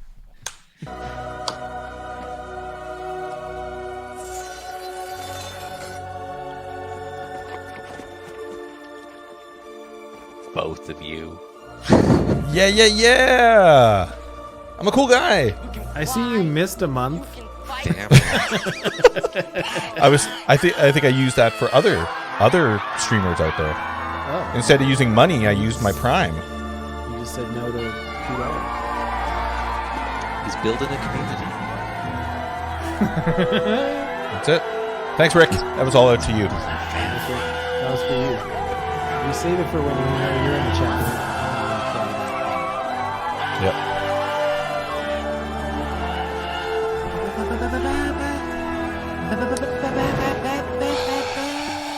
You had to reboot your CPU. Thanks, dude. Wow. Any questions for Dan? Yeah. Throw this in questions on just so Returnal? in case anyone doesn't believe me. We believe That you. little screen in there. I have no. I'll throw it in. Yeah, I have been very That's my suspicious this wrap-up. entire presentation. That's my wrap up for the year. Oh man, okay, Returnal, Plants vs Zombies. Oh yeah, so my son God of War. plays Plants vs Zombies on my account. Hey, I love no judgment if that's actually you. And then God of War is the one that I played a lot of in 21, but man. I actually didn't get the platinum until the beginning of this year. Yeah. And then Plague Tale is an amazing game too if you haven't played I was just, that. I saw that. I was gonna say. I've started it. Plague Tale is great. The whole beginning of it was intense, but I got pulled between that and why is it leaving my head? The prequel to Control. Alan Wake. Alan Wake, yeah. So I'm in the Yeah, middle of we that. chatted I'm in that. the middle of Alan Wake right now, as a matter of fact. But I'll go back to Plague Tale because Plague Tale was awesome. Those are my two games. I'm going to And go in through case, 22. In Man, case you're Plague- wondering, I Plague also Tale's had the platinum on Plague Tale. You do. I remember when you sent me that message. I'm just That gonna one wasn't assume you've that got hard, platinum although- on every game that you play. No, Well, I you're- look you're a ahead of champion. time at the game trophy guides to make sure they're not like insane. I actually had no intention of getting the Returnal one because it was rated at like an 8 or 9 out of 10 in difficulty. Yeah. But when I was finished the story, I had played so much because I was so bad at it originally that I was not that far off. So that's why I decided to go for it. When Okay, you said is that you Plague Tale Innocence. Okay. Yeah, Innocence, there's a new one coming Sequel. out. They announced a sequel. Yeah. Game Pass. when you people, said that you I just platted confirmed it's on Plague Game Tale. Pass. Yeah. When you said that you platted Plague Tale, that's when I was like, okay, I'm taking this seriously. I'm gonna boot it up and play it. So once again, you inspired me to play it. So thank you, dude. Awesome. Cool. Okay. Yeah. That's great. Good This job. is dude. another great game, by the way. Oh yeah, I platted Oh, I've that. heard good things. I Yeah, platted platted that. one too. That's great. Yeah, phenomenal game. Yeah, fun. And haptic as well. Super Although what's haptic with interesting with every this single weapon has a different Game's feel. So haptic. This game came out while I was still playing Returnal, and I would switch over to it, and I had to stop playing it because they're both third-person kind of. They have dash and guns and shooting, but they have slightly different controls and a different feel, and it would Program your brain. totally mess with my brain.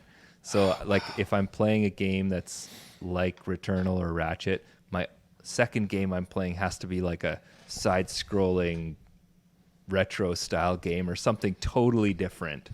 I have to admit, for me, the biggest hurdle is when I change between my Switch controller and my PlayStation controller. Even if I'm like just scrolling through quickly, or I play Mario Kart on Sunday, like I play Mario Kart and then I go over to my PlayStation to like turn on Netflix, my buttons are all messed up. Because of A, B, and X circle? Yeah. All my brain. That's I have to whack. look down and actually be like, oh yeah, I'm on a PlayStation right now. I have to reprogram my brain. It's weird stuff. Good job, dude. That was a great one. Yeah. Yeah, thank you. I learned a lot. Thanks for letting me share. Thank you. I think I learned Danny, a lot from all the presentations tonight. Do you have one? I've got one, and I have to. I think I'd like to present. Do you want to present now? Yeah, I'm trying. I think mine will be relatively quick. Yeah, mine will be as well. I think mine as will be well. very quick. So by all means, my friend, 'Kay. you have the floor. Okay.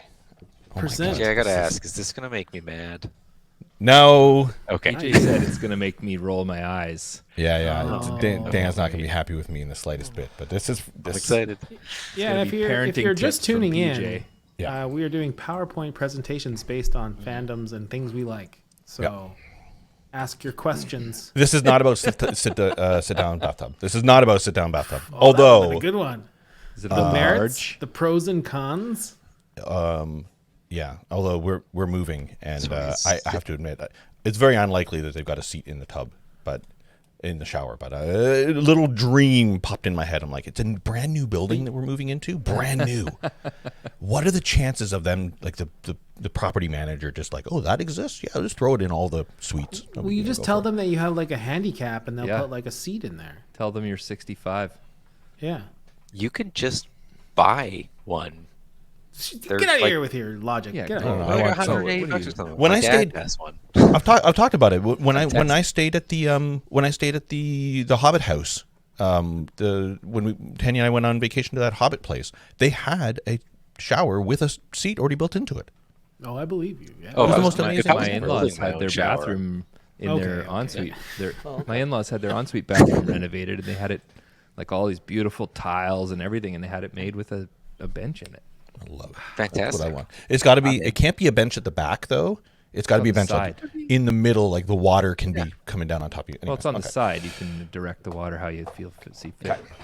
Ooh, wow. Ooh, Okay, here we go, folks. Here we go. I'm gonna blast through this really quick. Okay. because we all took too much time. Not at all. Not at all. It's because the content of mine doesn't require any more than what I'm about to say to you here. Okay, folks. So this is a PJ presentation. Okay. Yes, I was waiting for that. You little bitch. Yeah, I know. Wow. So we're going to keep this short and simple. How I send food back at a restaurant when it arrives, not the way that I'd ordered it. I don't. Oh. Thank you. Any questions? No, just kidding. Why not? Oh, vampires. Yes. So let's talk. Let's talk a bit about vampires. Okay. So there's been lots of vampire movies that have been made since the beginning of time, of all different types of vampires. And there's lots of history of vampires. They've been around since 4000 BC. Let's talk a little bit about vampire checklist. They're immortal. They have a celebration of blood, the sharing of or hunting for blood. Right. They have a horde of loyal followers who want to be turned, might I add. They're outcasts. They're always on the run or avoiding authorities a lot of the time, or avoiding Blade, for example. They're travelers. When they're aged out because of their immortality, they would move from town to town. That happened in Twilight, right? We know that they would move. Okay. They appear to, or actually know magic, or have special skills. And their weaknesses are crosses, stakes, sunlight, and mirrors. That's what we know so far of vampires throughout history. Was Jesus a vampire? Oh my goodness. So that's the question we have to ask ourselves. Vampire and Jesus comparison here. Okay? Okay. Let's do a little. I was not ready for where this presentation was going, but I'm along for the ride. So, immortal. Yep. Vampires are immortal. Yep. Jesus, yeah, he rose from the dead, and he disappeared, quote unquote, and he might still be alive. Let's be clear about that. Wait. Right. What? Oh, well, let me preface this with my very lack of knowledge of religion. How about that? Okay. Yep. Wait a minute. We'll get to questions at the end here, Dan. Oh, yeah, come on. Here we go. Blood. Yeah, vampires need to consume to exist. Jesus did have a blood ingestion celebration. There was blood. There was a transformation of blood ingestion, and flesh for that matter. Followers, yes. Vampire, yes. Those who've been turned and those who worship them, just wanting to be turned. Jesus, he had followers. For those who worshipped him and to be granted alignment with the group, access to miracles and heaven entrance. But he had followers. That's great. Outcast. Yep. Vampires are hunted because they preach a different lifestyle and world perspective contrary to those in power. Jesus, yep, he was hunted because he preached a different lifestyle and world perspective contrary to those in power. Travelers, when aged out, they would travel from town to town to avoid being recognized as different. Jesus traveled from town to town to preach and learn. That's interesting to me. What do you mean by aged out?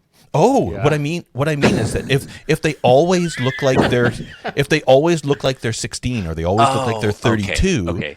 So you can't be 16 in the same town for 23 years. That's exactly. Also, just I gotta say, shittiest thing a vampire could do to you is to turn you into a vampire before you're 21 years old. That's the deal. Yep. God. Because then you're stuck being 16 for the remainder of generations. Yep. Travelers. Magic, healing, and transformation. Jesus. He did healing. He did transformation of water to wine with bread and fishes. That's interesting to me. Weakness, stakes, crosses, mirrors, and sunlight. Jesus, stakes, crosses, sunlight, always wore a robe and a hood, question mark. And this was the interesting thing to me. Vanity was a deadly sin, encouraging people to remove mirrors from their homes. So that's interesting to me. No mirrors in anybody's home, no reflective surfaces. That's interesting. Leader, blood god, Jesus, just God, he dropped the blood. That's interesting. That's good. And the notes, said to be around since 4000 BC. Jesus, I don't know if you know, lived during the sea era, I guess. Lived during the supposed existence of vampires. So, conclusion, Jesus was a vampire. And any questions? Oh, I think you covered it. Is it pretty? So I go back to that to drinking some gin while making my Can I what? presentation. What were you doing, Jay? Blood. I was thinking about it. Yes. Wait, let's go back to this. Let's leave this as the. No, I want to see the infographic. Okay, we all know that Obi-Wan is Space Jesus. Space. Wait, which one? There is a bunch of like Christian meme Instagrams that I follow, and they all use that picture. Oh, really? To represent Jesus. That's amazing. All right, PJ, I'll pull this down here. And I need to ask another question. There you go. So there's your list. Jesus in the row for blood. Yeah. You say blood ingestion celebration, and I need you to elaborate on what that is. Because I don't know of any stories of Jesus partaking in a blood ingestion celebration. I think he's referring to when people the Last Supper, the partaking in communion, where it represents the blood. Communion, that's right. Yeah, it does represent blood. That's what I'm saying. I'm sorry. It represents the wine blood. Is his blood, and but the bread he is has his body. He has the ability to transform, which means it probably is blood. It is blood. He transforms it after you drank it, so you don't know.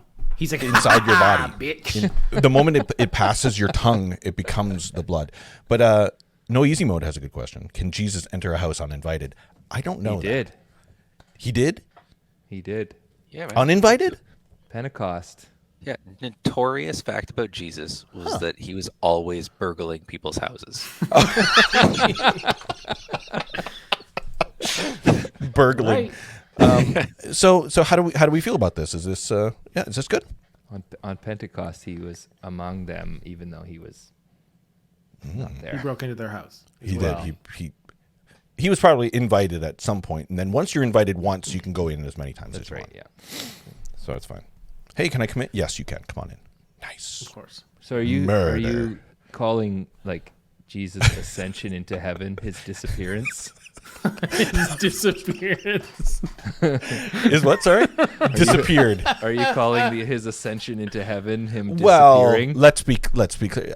Into heaven, sure, but how do we know he just didn't throw like a dust bomb down like Batman and hide behind a rock, and then everybody is like, "Where'd he go? I don't know what happened. He must have went to heaven," and then he just grabbed his knapsack and went to the next town. That, by the way, he probably pulled the same tricks on every town that he went to. So, wow, how to offend people 101. Okay, so yeah, any questions, or is this too much to take in? Question. I figured you would.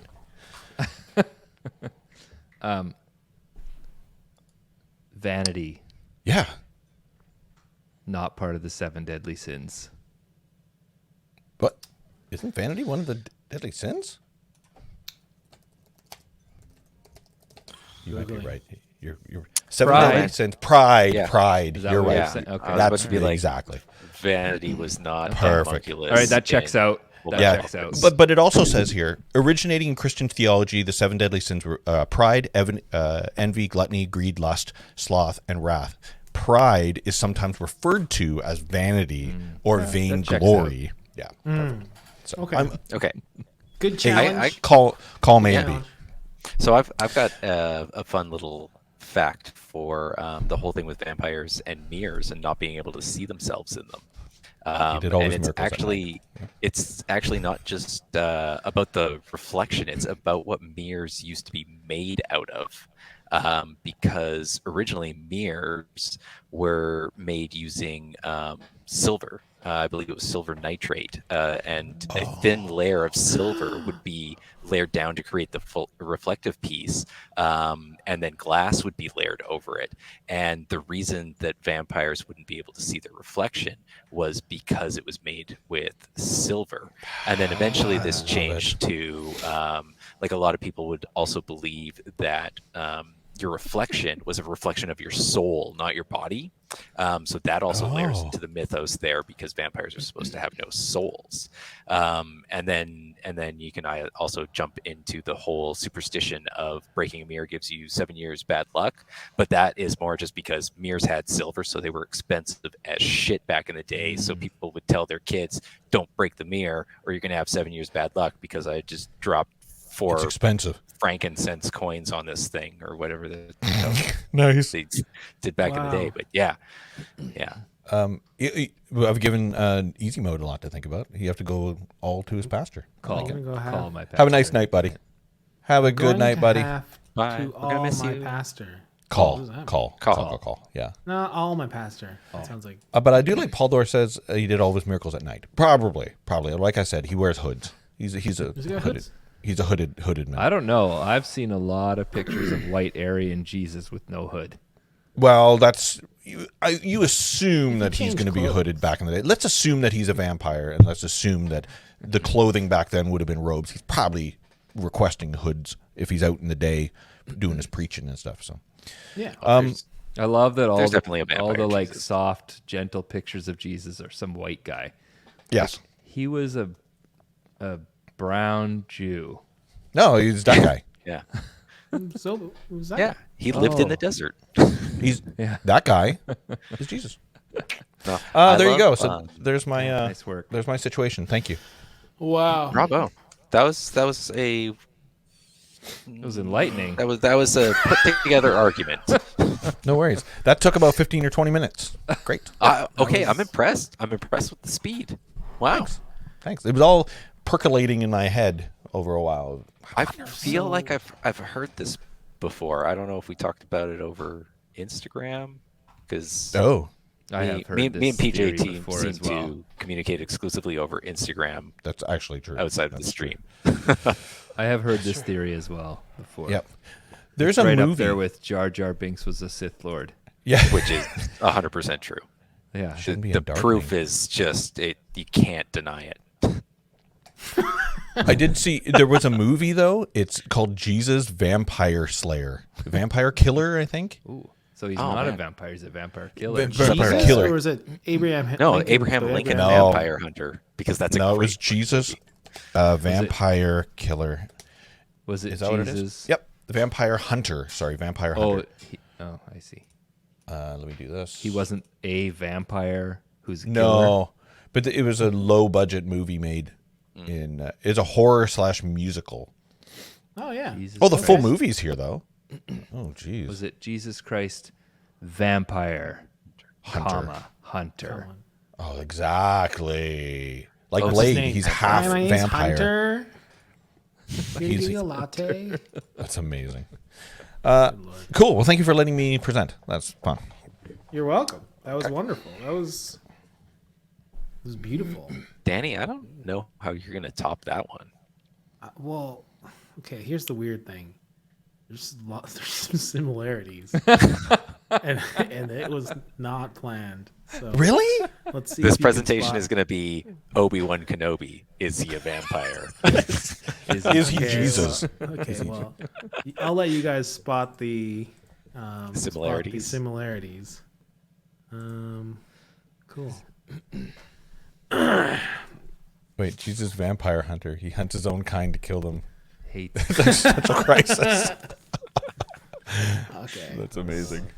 So today's presentation will be on. Oh, I wanted the reveal. Huh? Click. Oh, there. Oh, baby. There's my fucking guy. Freedom. Today's presentation will be on why Nicolas Cage is the greatest actor of our time. Oh, So I like sad this. Stamata went to bed.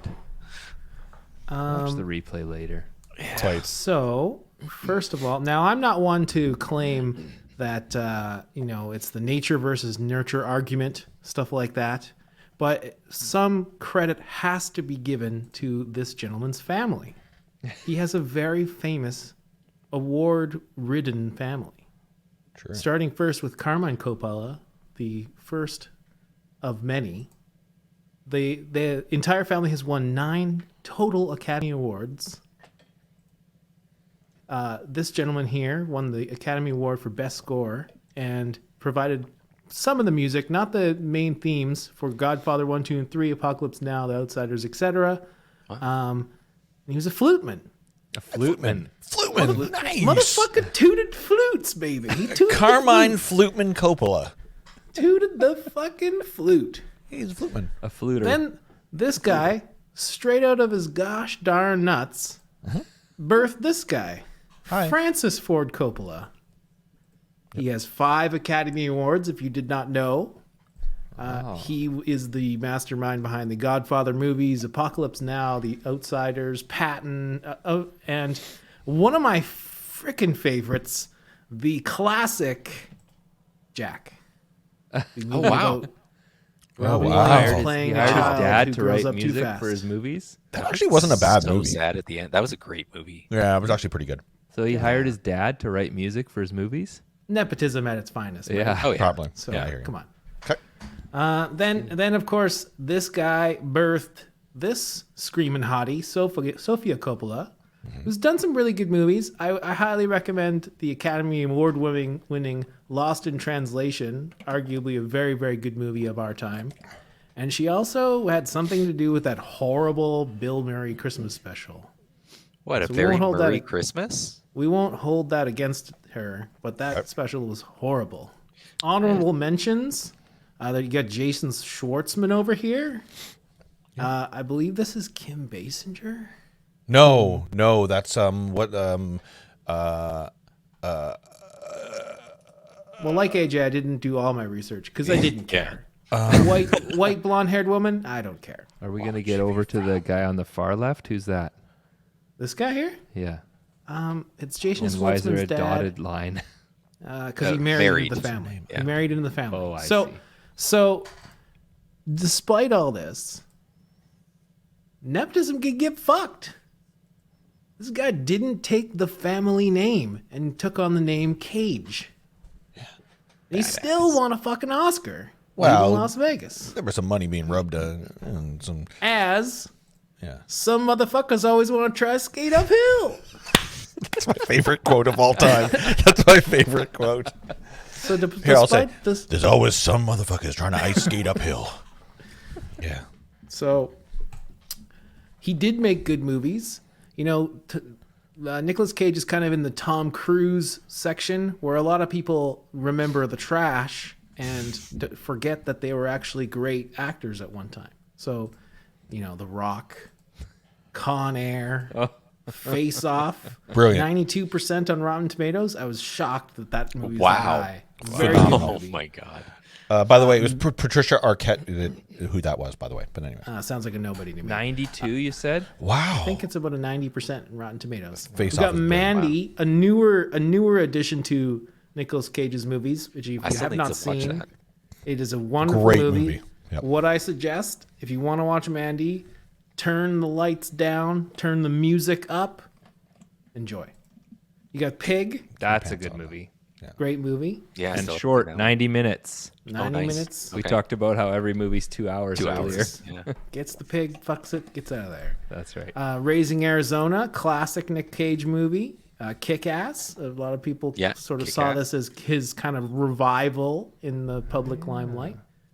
Gone in 60 Seconds. Horribly rated film, but I would say classic. this is a great Great movie. Nicolas Cage movie. Yeah. I actually enjoyed them. Of course, Spider-Man Into the Spider-Verse. Oh, that's And right. Adaptation, Oh, yeah. which was a very, very well-received movie as well. So I don't want to get ahead of you, but what about Willy's Wonderland? that was a bad movie, actually. Why? You didn't So like that one? some may say that Nicolas Cage will take any role, including B movies, due to taxation issues or low standards. But I say nay, fine sir. He's done with the big blockbusters, and he is after small artistic productions because he is a true artiste. Ooh. That's French. What, He's French also I think just it's French for plain artist. fun. He's playing fun. A naked home intruder. I ate a fudgesicle at the foot of his bed. He was the victim of a $2.1 million comic book heist. Sorry, Danny. Can you go back to number one? No, What? I'm not. Okay, perfect. That's Continue. Sorry. He was the victim of a $2.1 million comic book movie heist. That was because someone stole one comic. It was like Action Comics number 1. Wow. He bought a pyramid tomb for himself. He's already got his tomb picked out. Cool. He slept in Dracula's castle. He accidentally bought, see again, vampires. There you go. He accidentally bought a stolen dinosaur skull. Yeah, I heard about that. He bought the most haunted mansion in the world so he could write a horror novel, which I'm sort of curious about the novel here. He once tripped out on mushrooms with his cat. I didn't research it. I don't want to know. He showed up to his own film festival. Nice. And I think a Japanese corn snack used his likeness without permission. That sounds about right. Now, has a lasting legacy.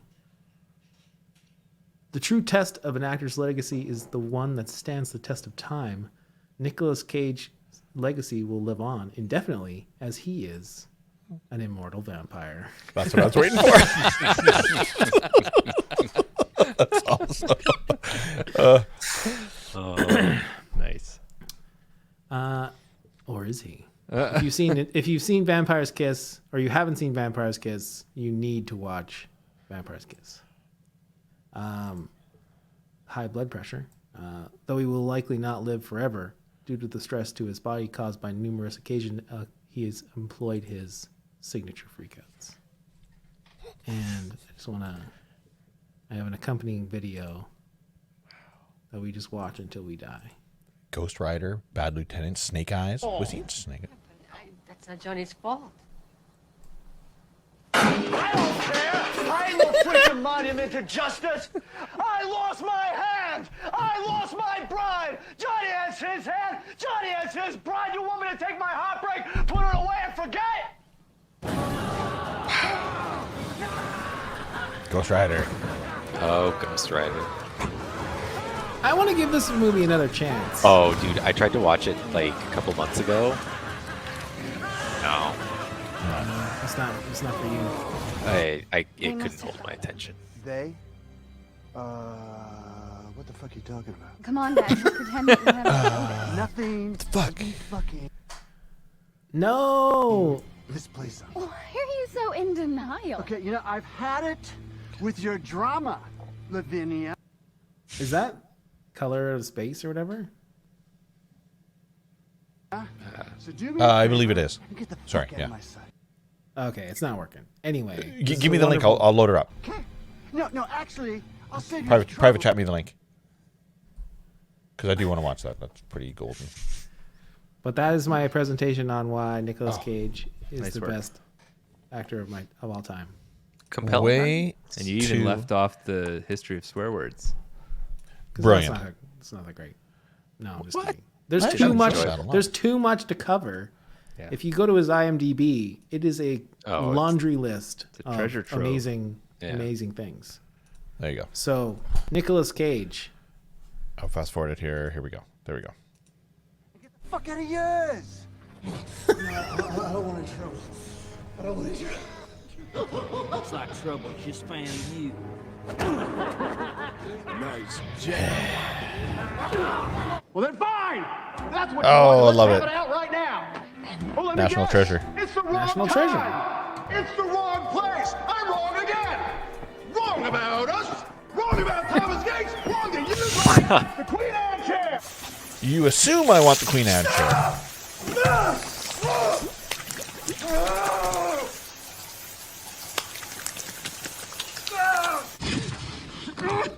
He's scraping at the door. What is this? Scraping at the door. Too late. I have no idea what that was. Fuck you! He's kind of the Chris Farley. The right file, according to alphabetical order. You know, A, B, C, D, E, F, G, H, I, J, K, L, M, N, O, P, Q, R, S, T, U, V, W, X, Y, Z. Huh? That's all you have to do. It is like the black mold in the basement. It's Yeah. exactly the same smell as the cancer ward where my father was. You know, death, disinfectant, the Why does cancer he smell, talk rotting like milk. that? You know the smell. You know the That's cancer what we smell. do. better than anybody. Listen. Now the dog has vanished off the face of the earth. I told you So Sam connect was those dots. I know what this is. You're trying to stop me out because of a crazy little nephew being around. Well, vive la fucking France, man! Now look what you've done. You brought the little bobbies down on us. You take the missus outside. I'm staying right here. Underrated movie. I like that movie. Good afternoon, This is the second one, right? Hello. Number 2. Yeah. drinking, have we? Just a nip. Going to detain a blighter for enjoying his whiskey. It's all right, that's enough, sir. Beggars and mash. Sir? Bubbles and squeak. Smoked eel pie. Sir? Hi, guys! That's it! Dismount the banister. I've got a lovely bunch of coconuts. Here they are, standing in a row. Small ones, big ones, some as big as your head! Pick the fucking card! Well, hallelujah, man! The Joker's wild! Ever heard of a line? Hey, have you ever been dragged to the sidewalk and bee until you Pissed blood! You know, I did everything I was supposed to do. I followed every fucking rule in the book. In the end, it still fucking tastes like shit. You know what? Okay, coming up. You know what? Okay, Stop it! How many takes does he take to do stuff? Like one. You get one. Should open the door, motherfuckers! Oh, that's a good one. That's. Fucking door! Oh, what movie is that? It's like Mom and Dad. Open it! Is Elijah Wood? Open it! Oh, this is a good movie. This is a great movie. Him and Elijah Wood knock off like a gang's hideout. Wow. Tell me! Yes, I think it's. Yeah. How'd it get burned? How'd it get burned? How'd it get burned? How'd it get burned? All he does is just yell the same stuff over and over again. That's his shtick. This is Mandy. Mandy, this was awesome.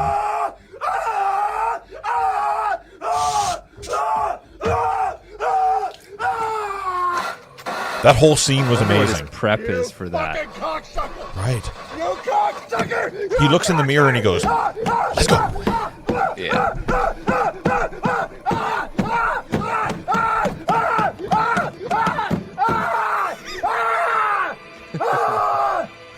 He's sprouting Man. antlers. Like a gazelle? Like an elk? He landed again, he ran. He scored a touchdown! Crack talk. Bitches! Bitches! The bees! Here it is, the bees. You see this line? We're all flying today. Please, sir, if you don't get back on. Then what? I'll be arrested, put in airport jail? Just get your ticket and move on, okay? Get your goddamn ticket and move on! Airport jail, man. There's airport there. No more drugs. Love it. Yep. Classic. Yeah, it holds true. He's a good actor. I'll give you that. He's the great one. I don't feel like I have any follow-up questions for you. Pretty gold. No questions needed, I guess. Nope. Nice. Okay. Well. What's your favorite piece of Nicolas Cage memorabilia that you own? I don't think I have any. Does he have more than one? I don't know about memorabilia. Items. I have National Treasure in both the full screen version and the widescreen version. So Oh, wow. I don't mean to brag, but Don't you? It is a series that deserves the part 3 that we were all promised. What Oh, is man. on page 42? They What are is working on page 42? They are working on a Disney Plus series which does not feature any of the original characters. Oh, Stoops. Because they lined it up for a 3. They lined it up for a 3. We gotta save the Declaration of Independence again. Yeah. Wow. I don't know. But you're right. You're totally right. Yeah. So Cool. Should I hit the WD button? let's do it. Wind down mode. Let's All right, do it. I'm gonna leave and let you guys wind down. Thank you. I was going to boot you guys out anyway. So magic. Oh, okay. Graciously.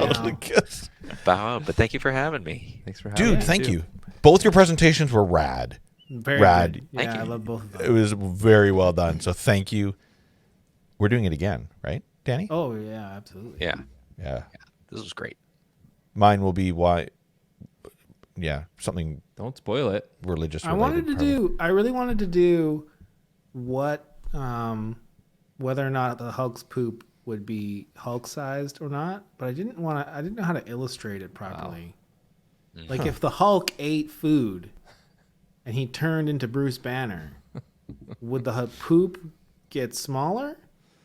Or would he have a giant poop inside of him from what he just ate? The size of his body. I mean, you could ask that question about anything that he. No.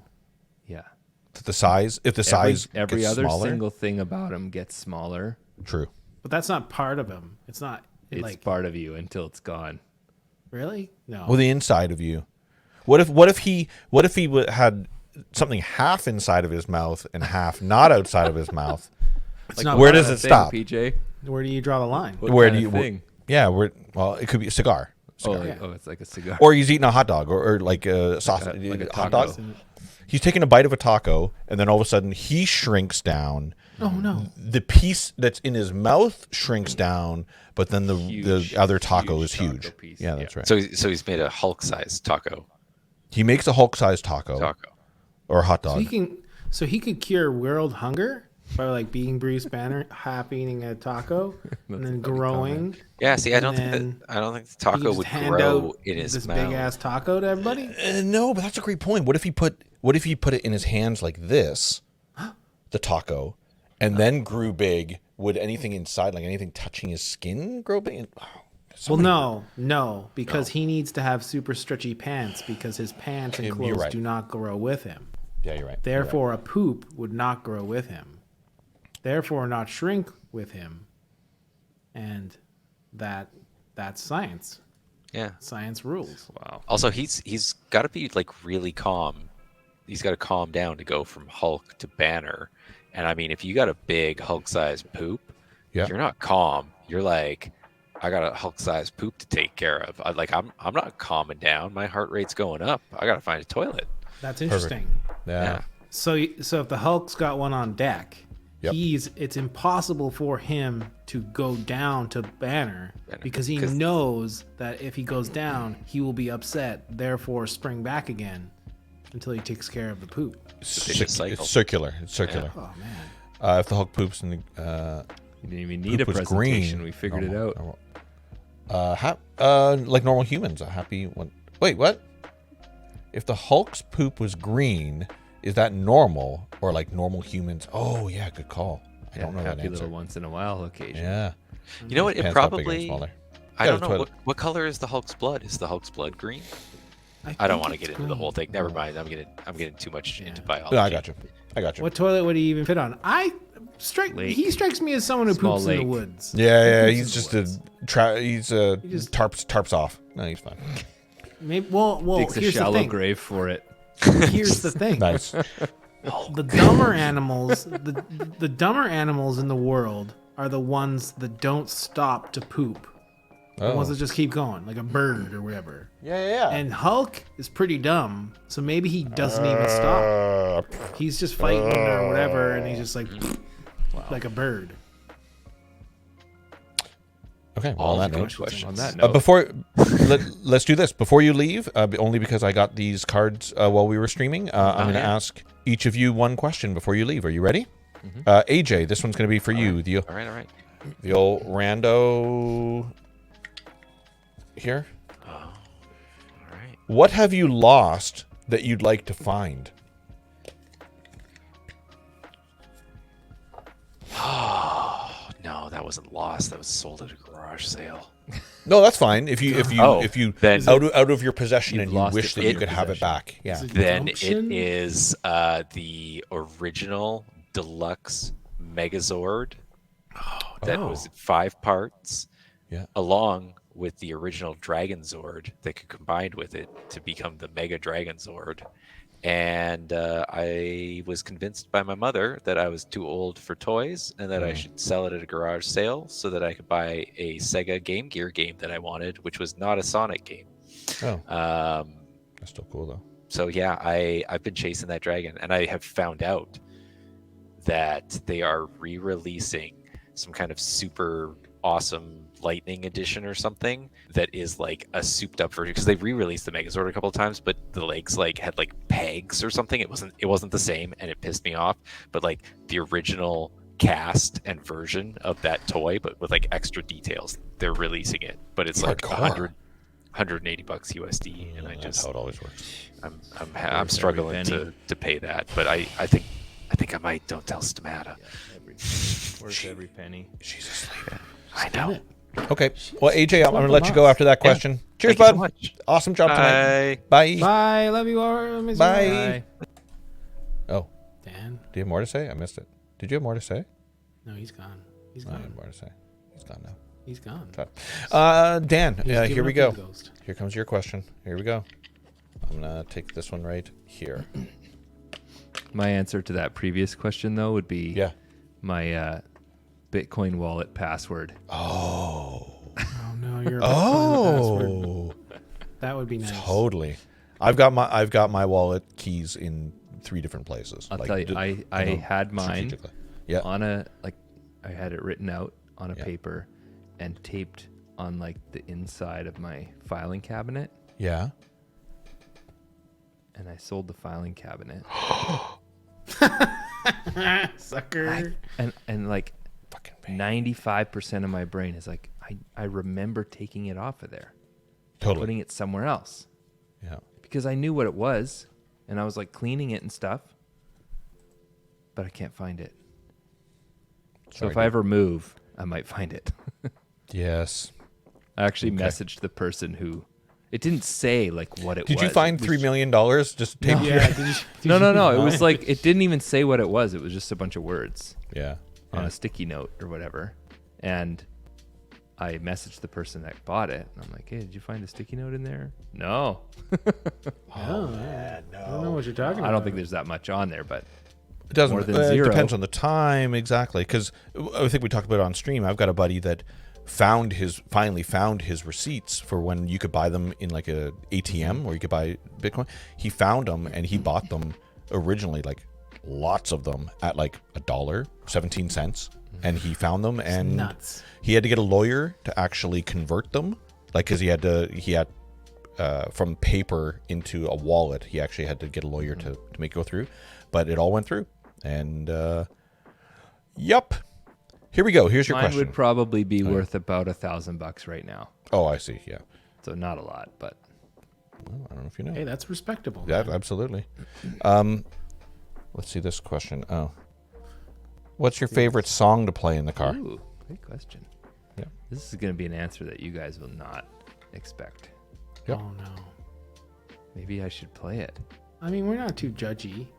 No. It's Spice Girls. It's cool, man. Spice Girls is amazing, by the way. Is it when you and I were driving? I will have to admit, there was a time you and I went for sushi, and you put on some tunes, and I forget who it was. It was like Angels and Airwaves or something like that. No. And no, who was it? It was something pop punk. Oh, and, there was a new Billy Talent, maybe? Billy Talent. Oh, I love, Billy Talent. Yeah. It was exactly. And I was like, damn, I didn't know you liked Billy Talent. Awesome. Yeah, Billy the Talent's album rad. just came out. Totally. But I didn't take you as a Billy Talent guy. That's awesome. Yeah, I saw them at Plaza of Nations. Neat skis. But what would you do? What one song in the car? We're getting in the car. So there is a song. You're going This right just to your came mix. up like in the last week or so. I was talking to my dad.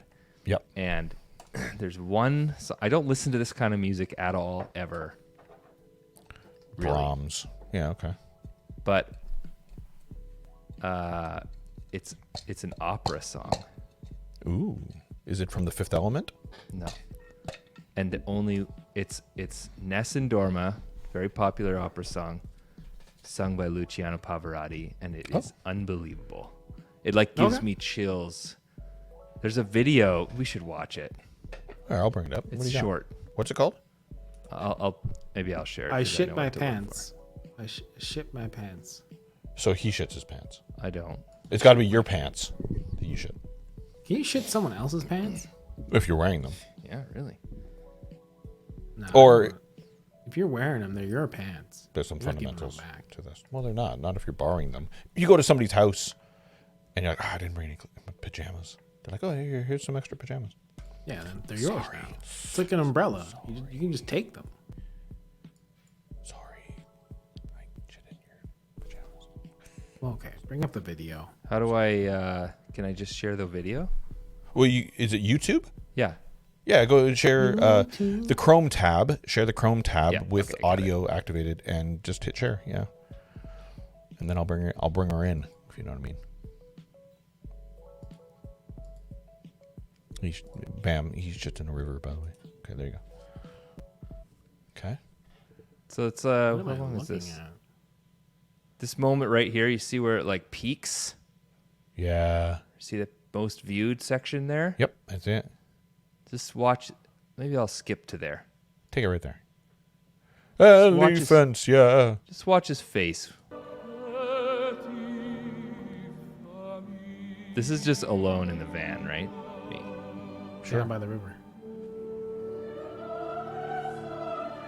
Oh, okay. I know this song. Yeah.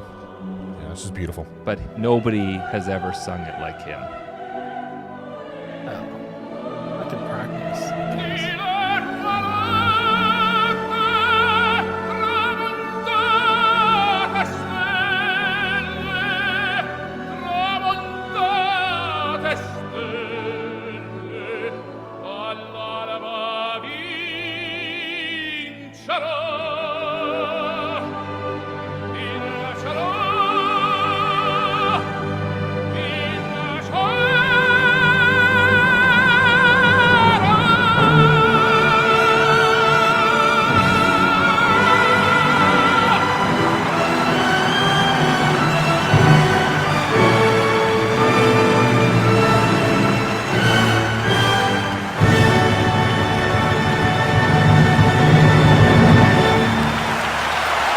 That's pretty cool. That's an acceptable answer. That's As okay. a musician, I just like that gives me chills, even though I don't really listen to that kind of music ever. Just seeing the Undeniably. best ever do something is amazing to me. It's cool. Yeah. I guess that's why you come on so often. Yeah, You like 'cause I seeing. like to see guys, professional streamers. Yeah, you like seeing the best ever. Professional streamers. Okay. Well, on that note, goodbye. That was my answer. Good answer, dude. Great answer. Really good. Cheers, dude. Thanks. Great job tonight. You actually made me a fan of Returnal just based on that. So, win. In all seriousness, actually, I'm intrigued. 1999. I'll buy it. Cheers, bud. And we're gonna see you on the 12th. 12th. Yes, that's the plan. Cool. Saturday the 12th. Cool. That schedule. You're wearing your bartending smock instead of your Returnal smock. Oh, you got to keep the Returnal with a different name, right? What? Maybe. What do you mean? I don't really know what that means. What do you mean? Yeah, that's right. Perfect. Yeah, that's the right answer. Perfect. Cheers. Okay, dude. Cheers. I'll talk to you later on. Bye. Bye. Nice. Dude. This was a fun night. We did a good job. There was lots of good presentations. A lot of variety too. Correct. We learned a lot. Let's go down the line here really quick. We learned. I stopped taking notes because I was just so into everybody. Robin, AJ, and then we had Dan, and then we had what was it called? The mud presentation from Lily. Yeah, it was PJ. called Starmorn. Danny. It's like a text-based adventure on crack, basically. Totally cool. Yeah. MMO style. Yeah. The first one, let's be clear, the first presentation was Alex. Oh, of course. Excuse me. Yes, That was pretty funny. Alex. That was super, super fun. Yeah. Alex presented about electric eels. No. Yeah. No. Top of food chain. No. That's got to be his signature now. Yeah. No. Alex, eat your vegetables. No. No. Not today, mother. Electric eel. Lily talked about mud. That's right. Joy of mud was Lily's approach, which was awesome. Robin, although a little shaky start at the beginning with Robin's presentation, it came out awesome. She talked to us about internet connection, by the way, was the issue, not her presentation. Speaking of my Google Chrome is freaking out. Can you still see me? That was weird. It was like flashing. Yikers. You okay now? Oh, it's this Twitch. Okay, that closed it. Sorry, I'm back. Yes, Robin was having a shaky start. Yeah, but it internet wise, turned out awesome. It did. But I surprisingly learned a lot about cosplay. Well, But judging with cosplay, that was amazing. That was the point of her presentation. Yes, Well, I hope you learned something. Maybe, but I think that it's interesting that when people... she could have easily just talked about cosplay, but instead she talked about the judging aspect of it. That was uber interesting and probably gave a lot of people tips on if they're going to enter contests or enter judging situations, what to look for. It's pretty cool. Yeah, of course. Yep. And then AJ did his presentation on Sonic the Hedgehog, all the heroes and villains in the Sonic franchise, which is awesome. Dude, he went into detail. That guy went into detail on everybody. Yeah. You know, he broke her down. As much as I was very enthusiastic about AJ's performance, I think he might have stretched the 10 minutes 5 slide rule just a bit. I don't know if he read my deck. I don't think he read the deck ahead of time, but that's okay. That's okay. It worked out very well. We We always try to keep it at 4 hours, and we're at 4 hours and 6 minutes. So if he would have done 5 slides, we would have been done early, and we'd just been like sitting there with our jaws open, being like, "What do we do?" But then we would have also been like, "I wish I knew more about Sonic." So he killed it. And we do. He killed it. And then Dan did his presentation on Returnal. Returnal, yes. Which, like I said, little to no research. That's funny. Like I said, Returnal, it looked really cool. Like it's not a game that I was just actively looking up. Like, I'm going to look YouTube videos about it. On surface level, I was like, not interested. But he showed some cool things in it that I'm like, okay, $19.99, I'll buy it. That sounds good. $19.99. Not $100. No to that. And then I did my presentation on if Jesus was a vampire. I'm sold. Jesus was a vampire. I think with all my evidence that I found, with general searching and lack of religious knowledge as an atheist, I think I nailed it. I think you did. Proof. You did wonderful. Proof's in the pudding. That one similarities chart, man. That's gold. I agree with you. Thank you. You And then cannot argue with that. you did a presentation on why Nicolas Cage is the best actor ever. Yeah, I think he's often misunderstood. Perfect. But he's just an artiste looking for what I think is cool about Nicolas Cage is that people are always like, "Oh man, he's just picking the shittiest movies to do." But he's looking for small productions of people who are trying to make art, right? Yeah. And then he just shits all over it with his weirdisms. He brings a lot of baggage to these performances. For Sure. I You guess know he's gonna freak out. I equate it to like all these movies have been like cult classics afterwards. Like these little movies where you're like, did you know he was in this? And then everybody is like now wanting to watch it. So he elevates productions, even if it's shitty, right? Mm-hmm. Mm-hmm. Yeah. I love so Nicolas Cage. I love Nicolas Cage. That's rad. And that was it. Yeah. That was our hangout tonight. We have to do this again. We have to do this again. There's without a doubt what we need to do.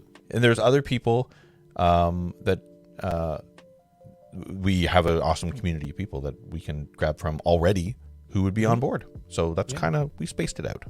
And yeah, if you're watching right now, you should follow. Hit follow. For the next thing. I think he might be bots though. Maybe. Let's see if this happens. There you go. So yeah, follow, join the Discord. If you're not a bot and you're watching right now, prove it by hitting the follow button. Yeah. Or saying hello in the chat. Say if you're still here. Oh, you'll do the next one if you're inclined to have me. Perfect, Paul. Yes. Nice. So you saw clearly the range. Yeah, the range of like it could be simple, it could be detailed, it could be whatever, but we're here just to have some rad fun and learn something. So Paul, you're in. I love it. Yeah. Good. Okay. Well, is that it? Are we done? Oh my god, you know what we didn't touch on for the Robin thing? What's that? That musical. I put it in Discord. I am blown away. I put there's a whole documentary on it and I put it in Discord. It's really funny. It's hilarious. Bono and The Edge wrote a musical about Spider-Man. Or no, they didn't write a musical. They wrote the music. They wrote the music. Yeah, that's right. Oh, Spider-Man. Spider-Man. Although, did you see that? Like, they were talking about like the danger of doing the play. Did you see that Disneyland thing they have? No, what? I saw it on Reddit. It was like guys like on the top of the building be like, "Hey kids, I'm Spider-Man. I'm gonna swing," and he like jumps down, and then they fire this animatronic person into the air, and he does like a crazy ass Spider-Man swing. Yeah, it's really cool. And it looks freaking. I saw a documentary on how they made that robot and how it actually folds and in the air and how it lands. It's supposed to do it the same every single time. Yeah, cool. It's crazy. So crazy. It's pretty neat. Skis. I wonder here. Is there anybody to raid? That's what I'm looking at right now. Seeing if there's anybody. Do we have any friends on? No, there's nobody really streaming, sadly. Is Mitch on? Mitch is on. I mean, he's rated us with lots you know of what? people. Yeah, you know what? Let's raid Mitch because Mitch is rad. Okay, I love Mitch. Yeah, Mitch. So anybody who's here, Mitch Bruzies is one of our favorite streamers. He's a drummer from Australasia. He always blows my mind because he sits on a drum throne for like 8 hours at a time. And correct. My fat old body cannot do that. No. Fat old body. But gosh darn it, if Mitch can do it, I'm willing to try. What's happening here? But hey, nice icons. Wait, let me just live learn requested. So I'm just queuing it up here. If you guys don't mind, give me 1 second. Let's take a moment to memorize. Oh, this is an ad.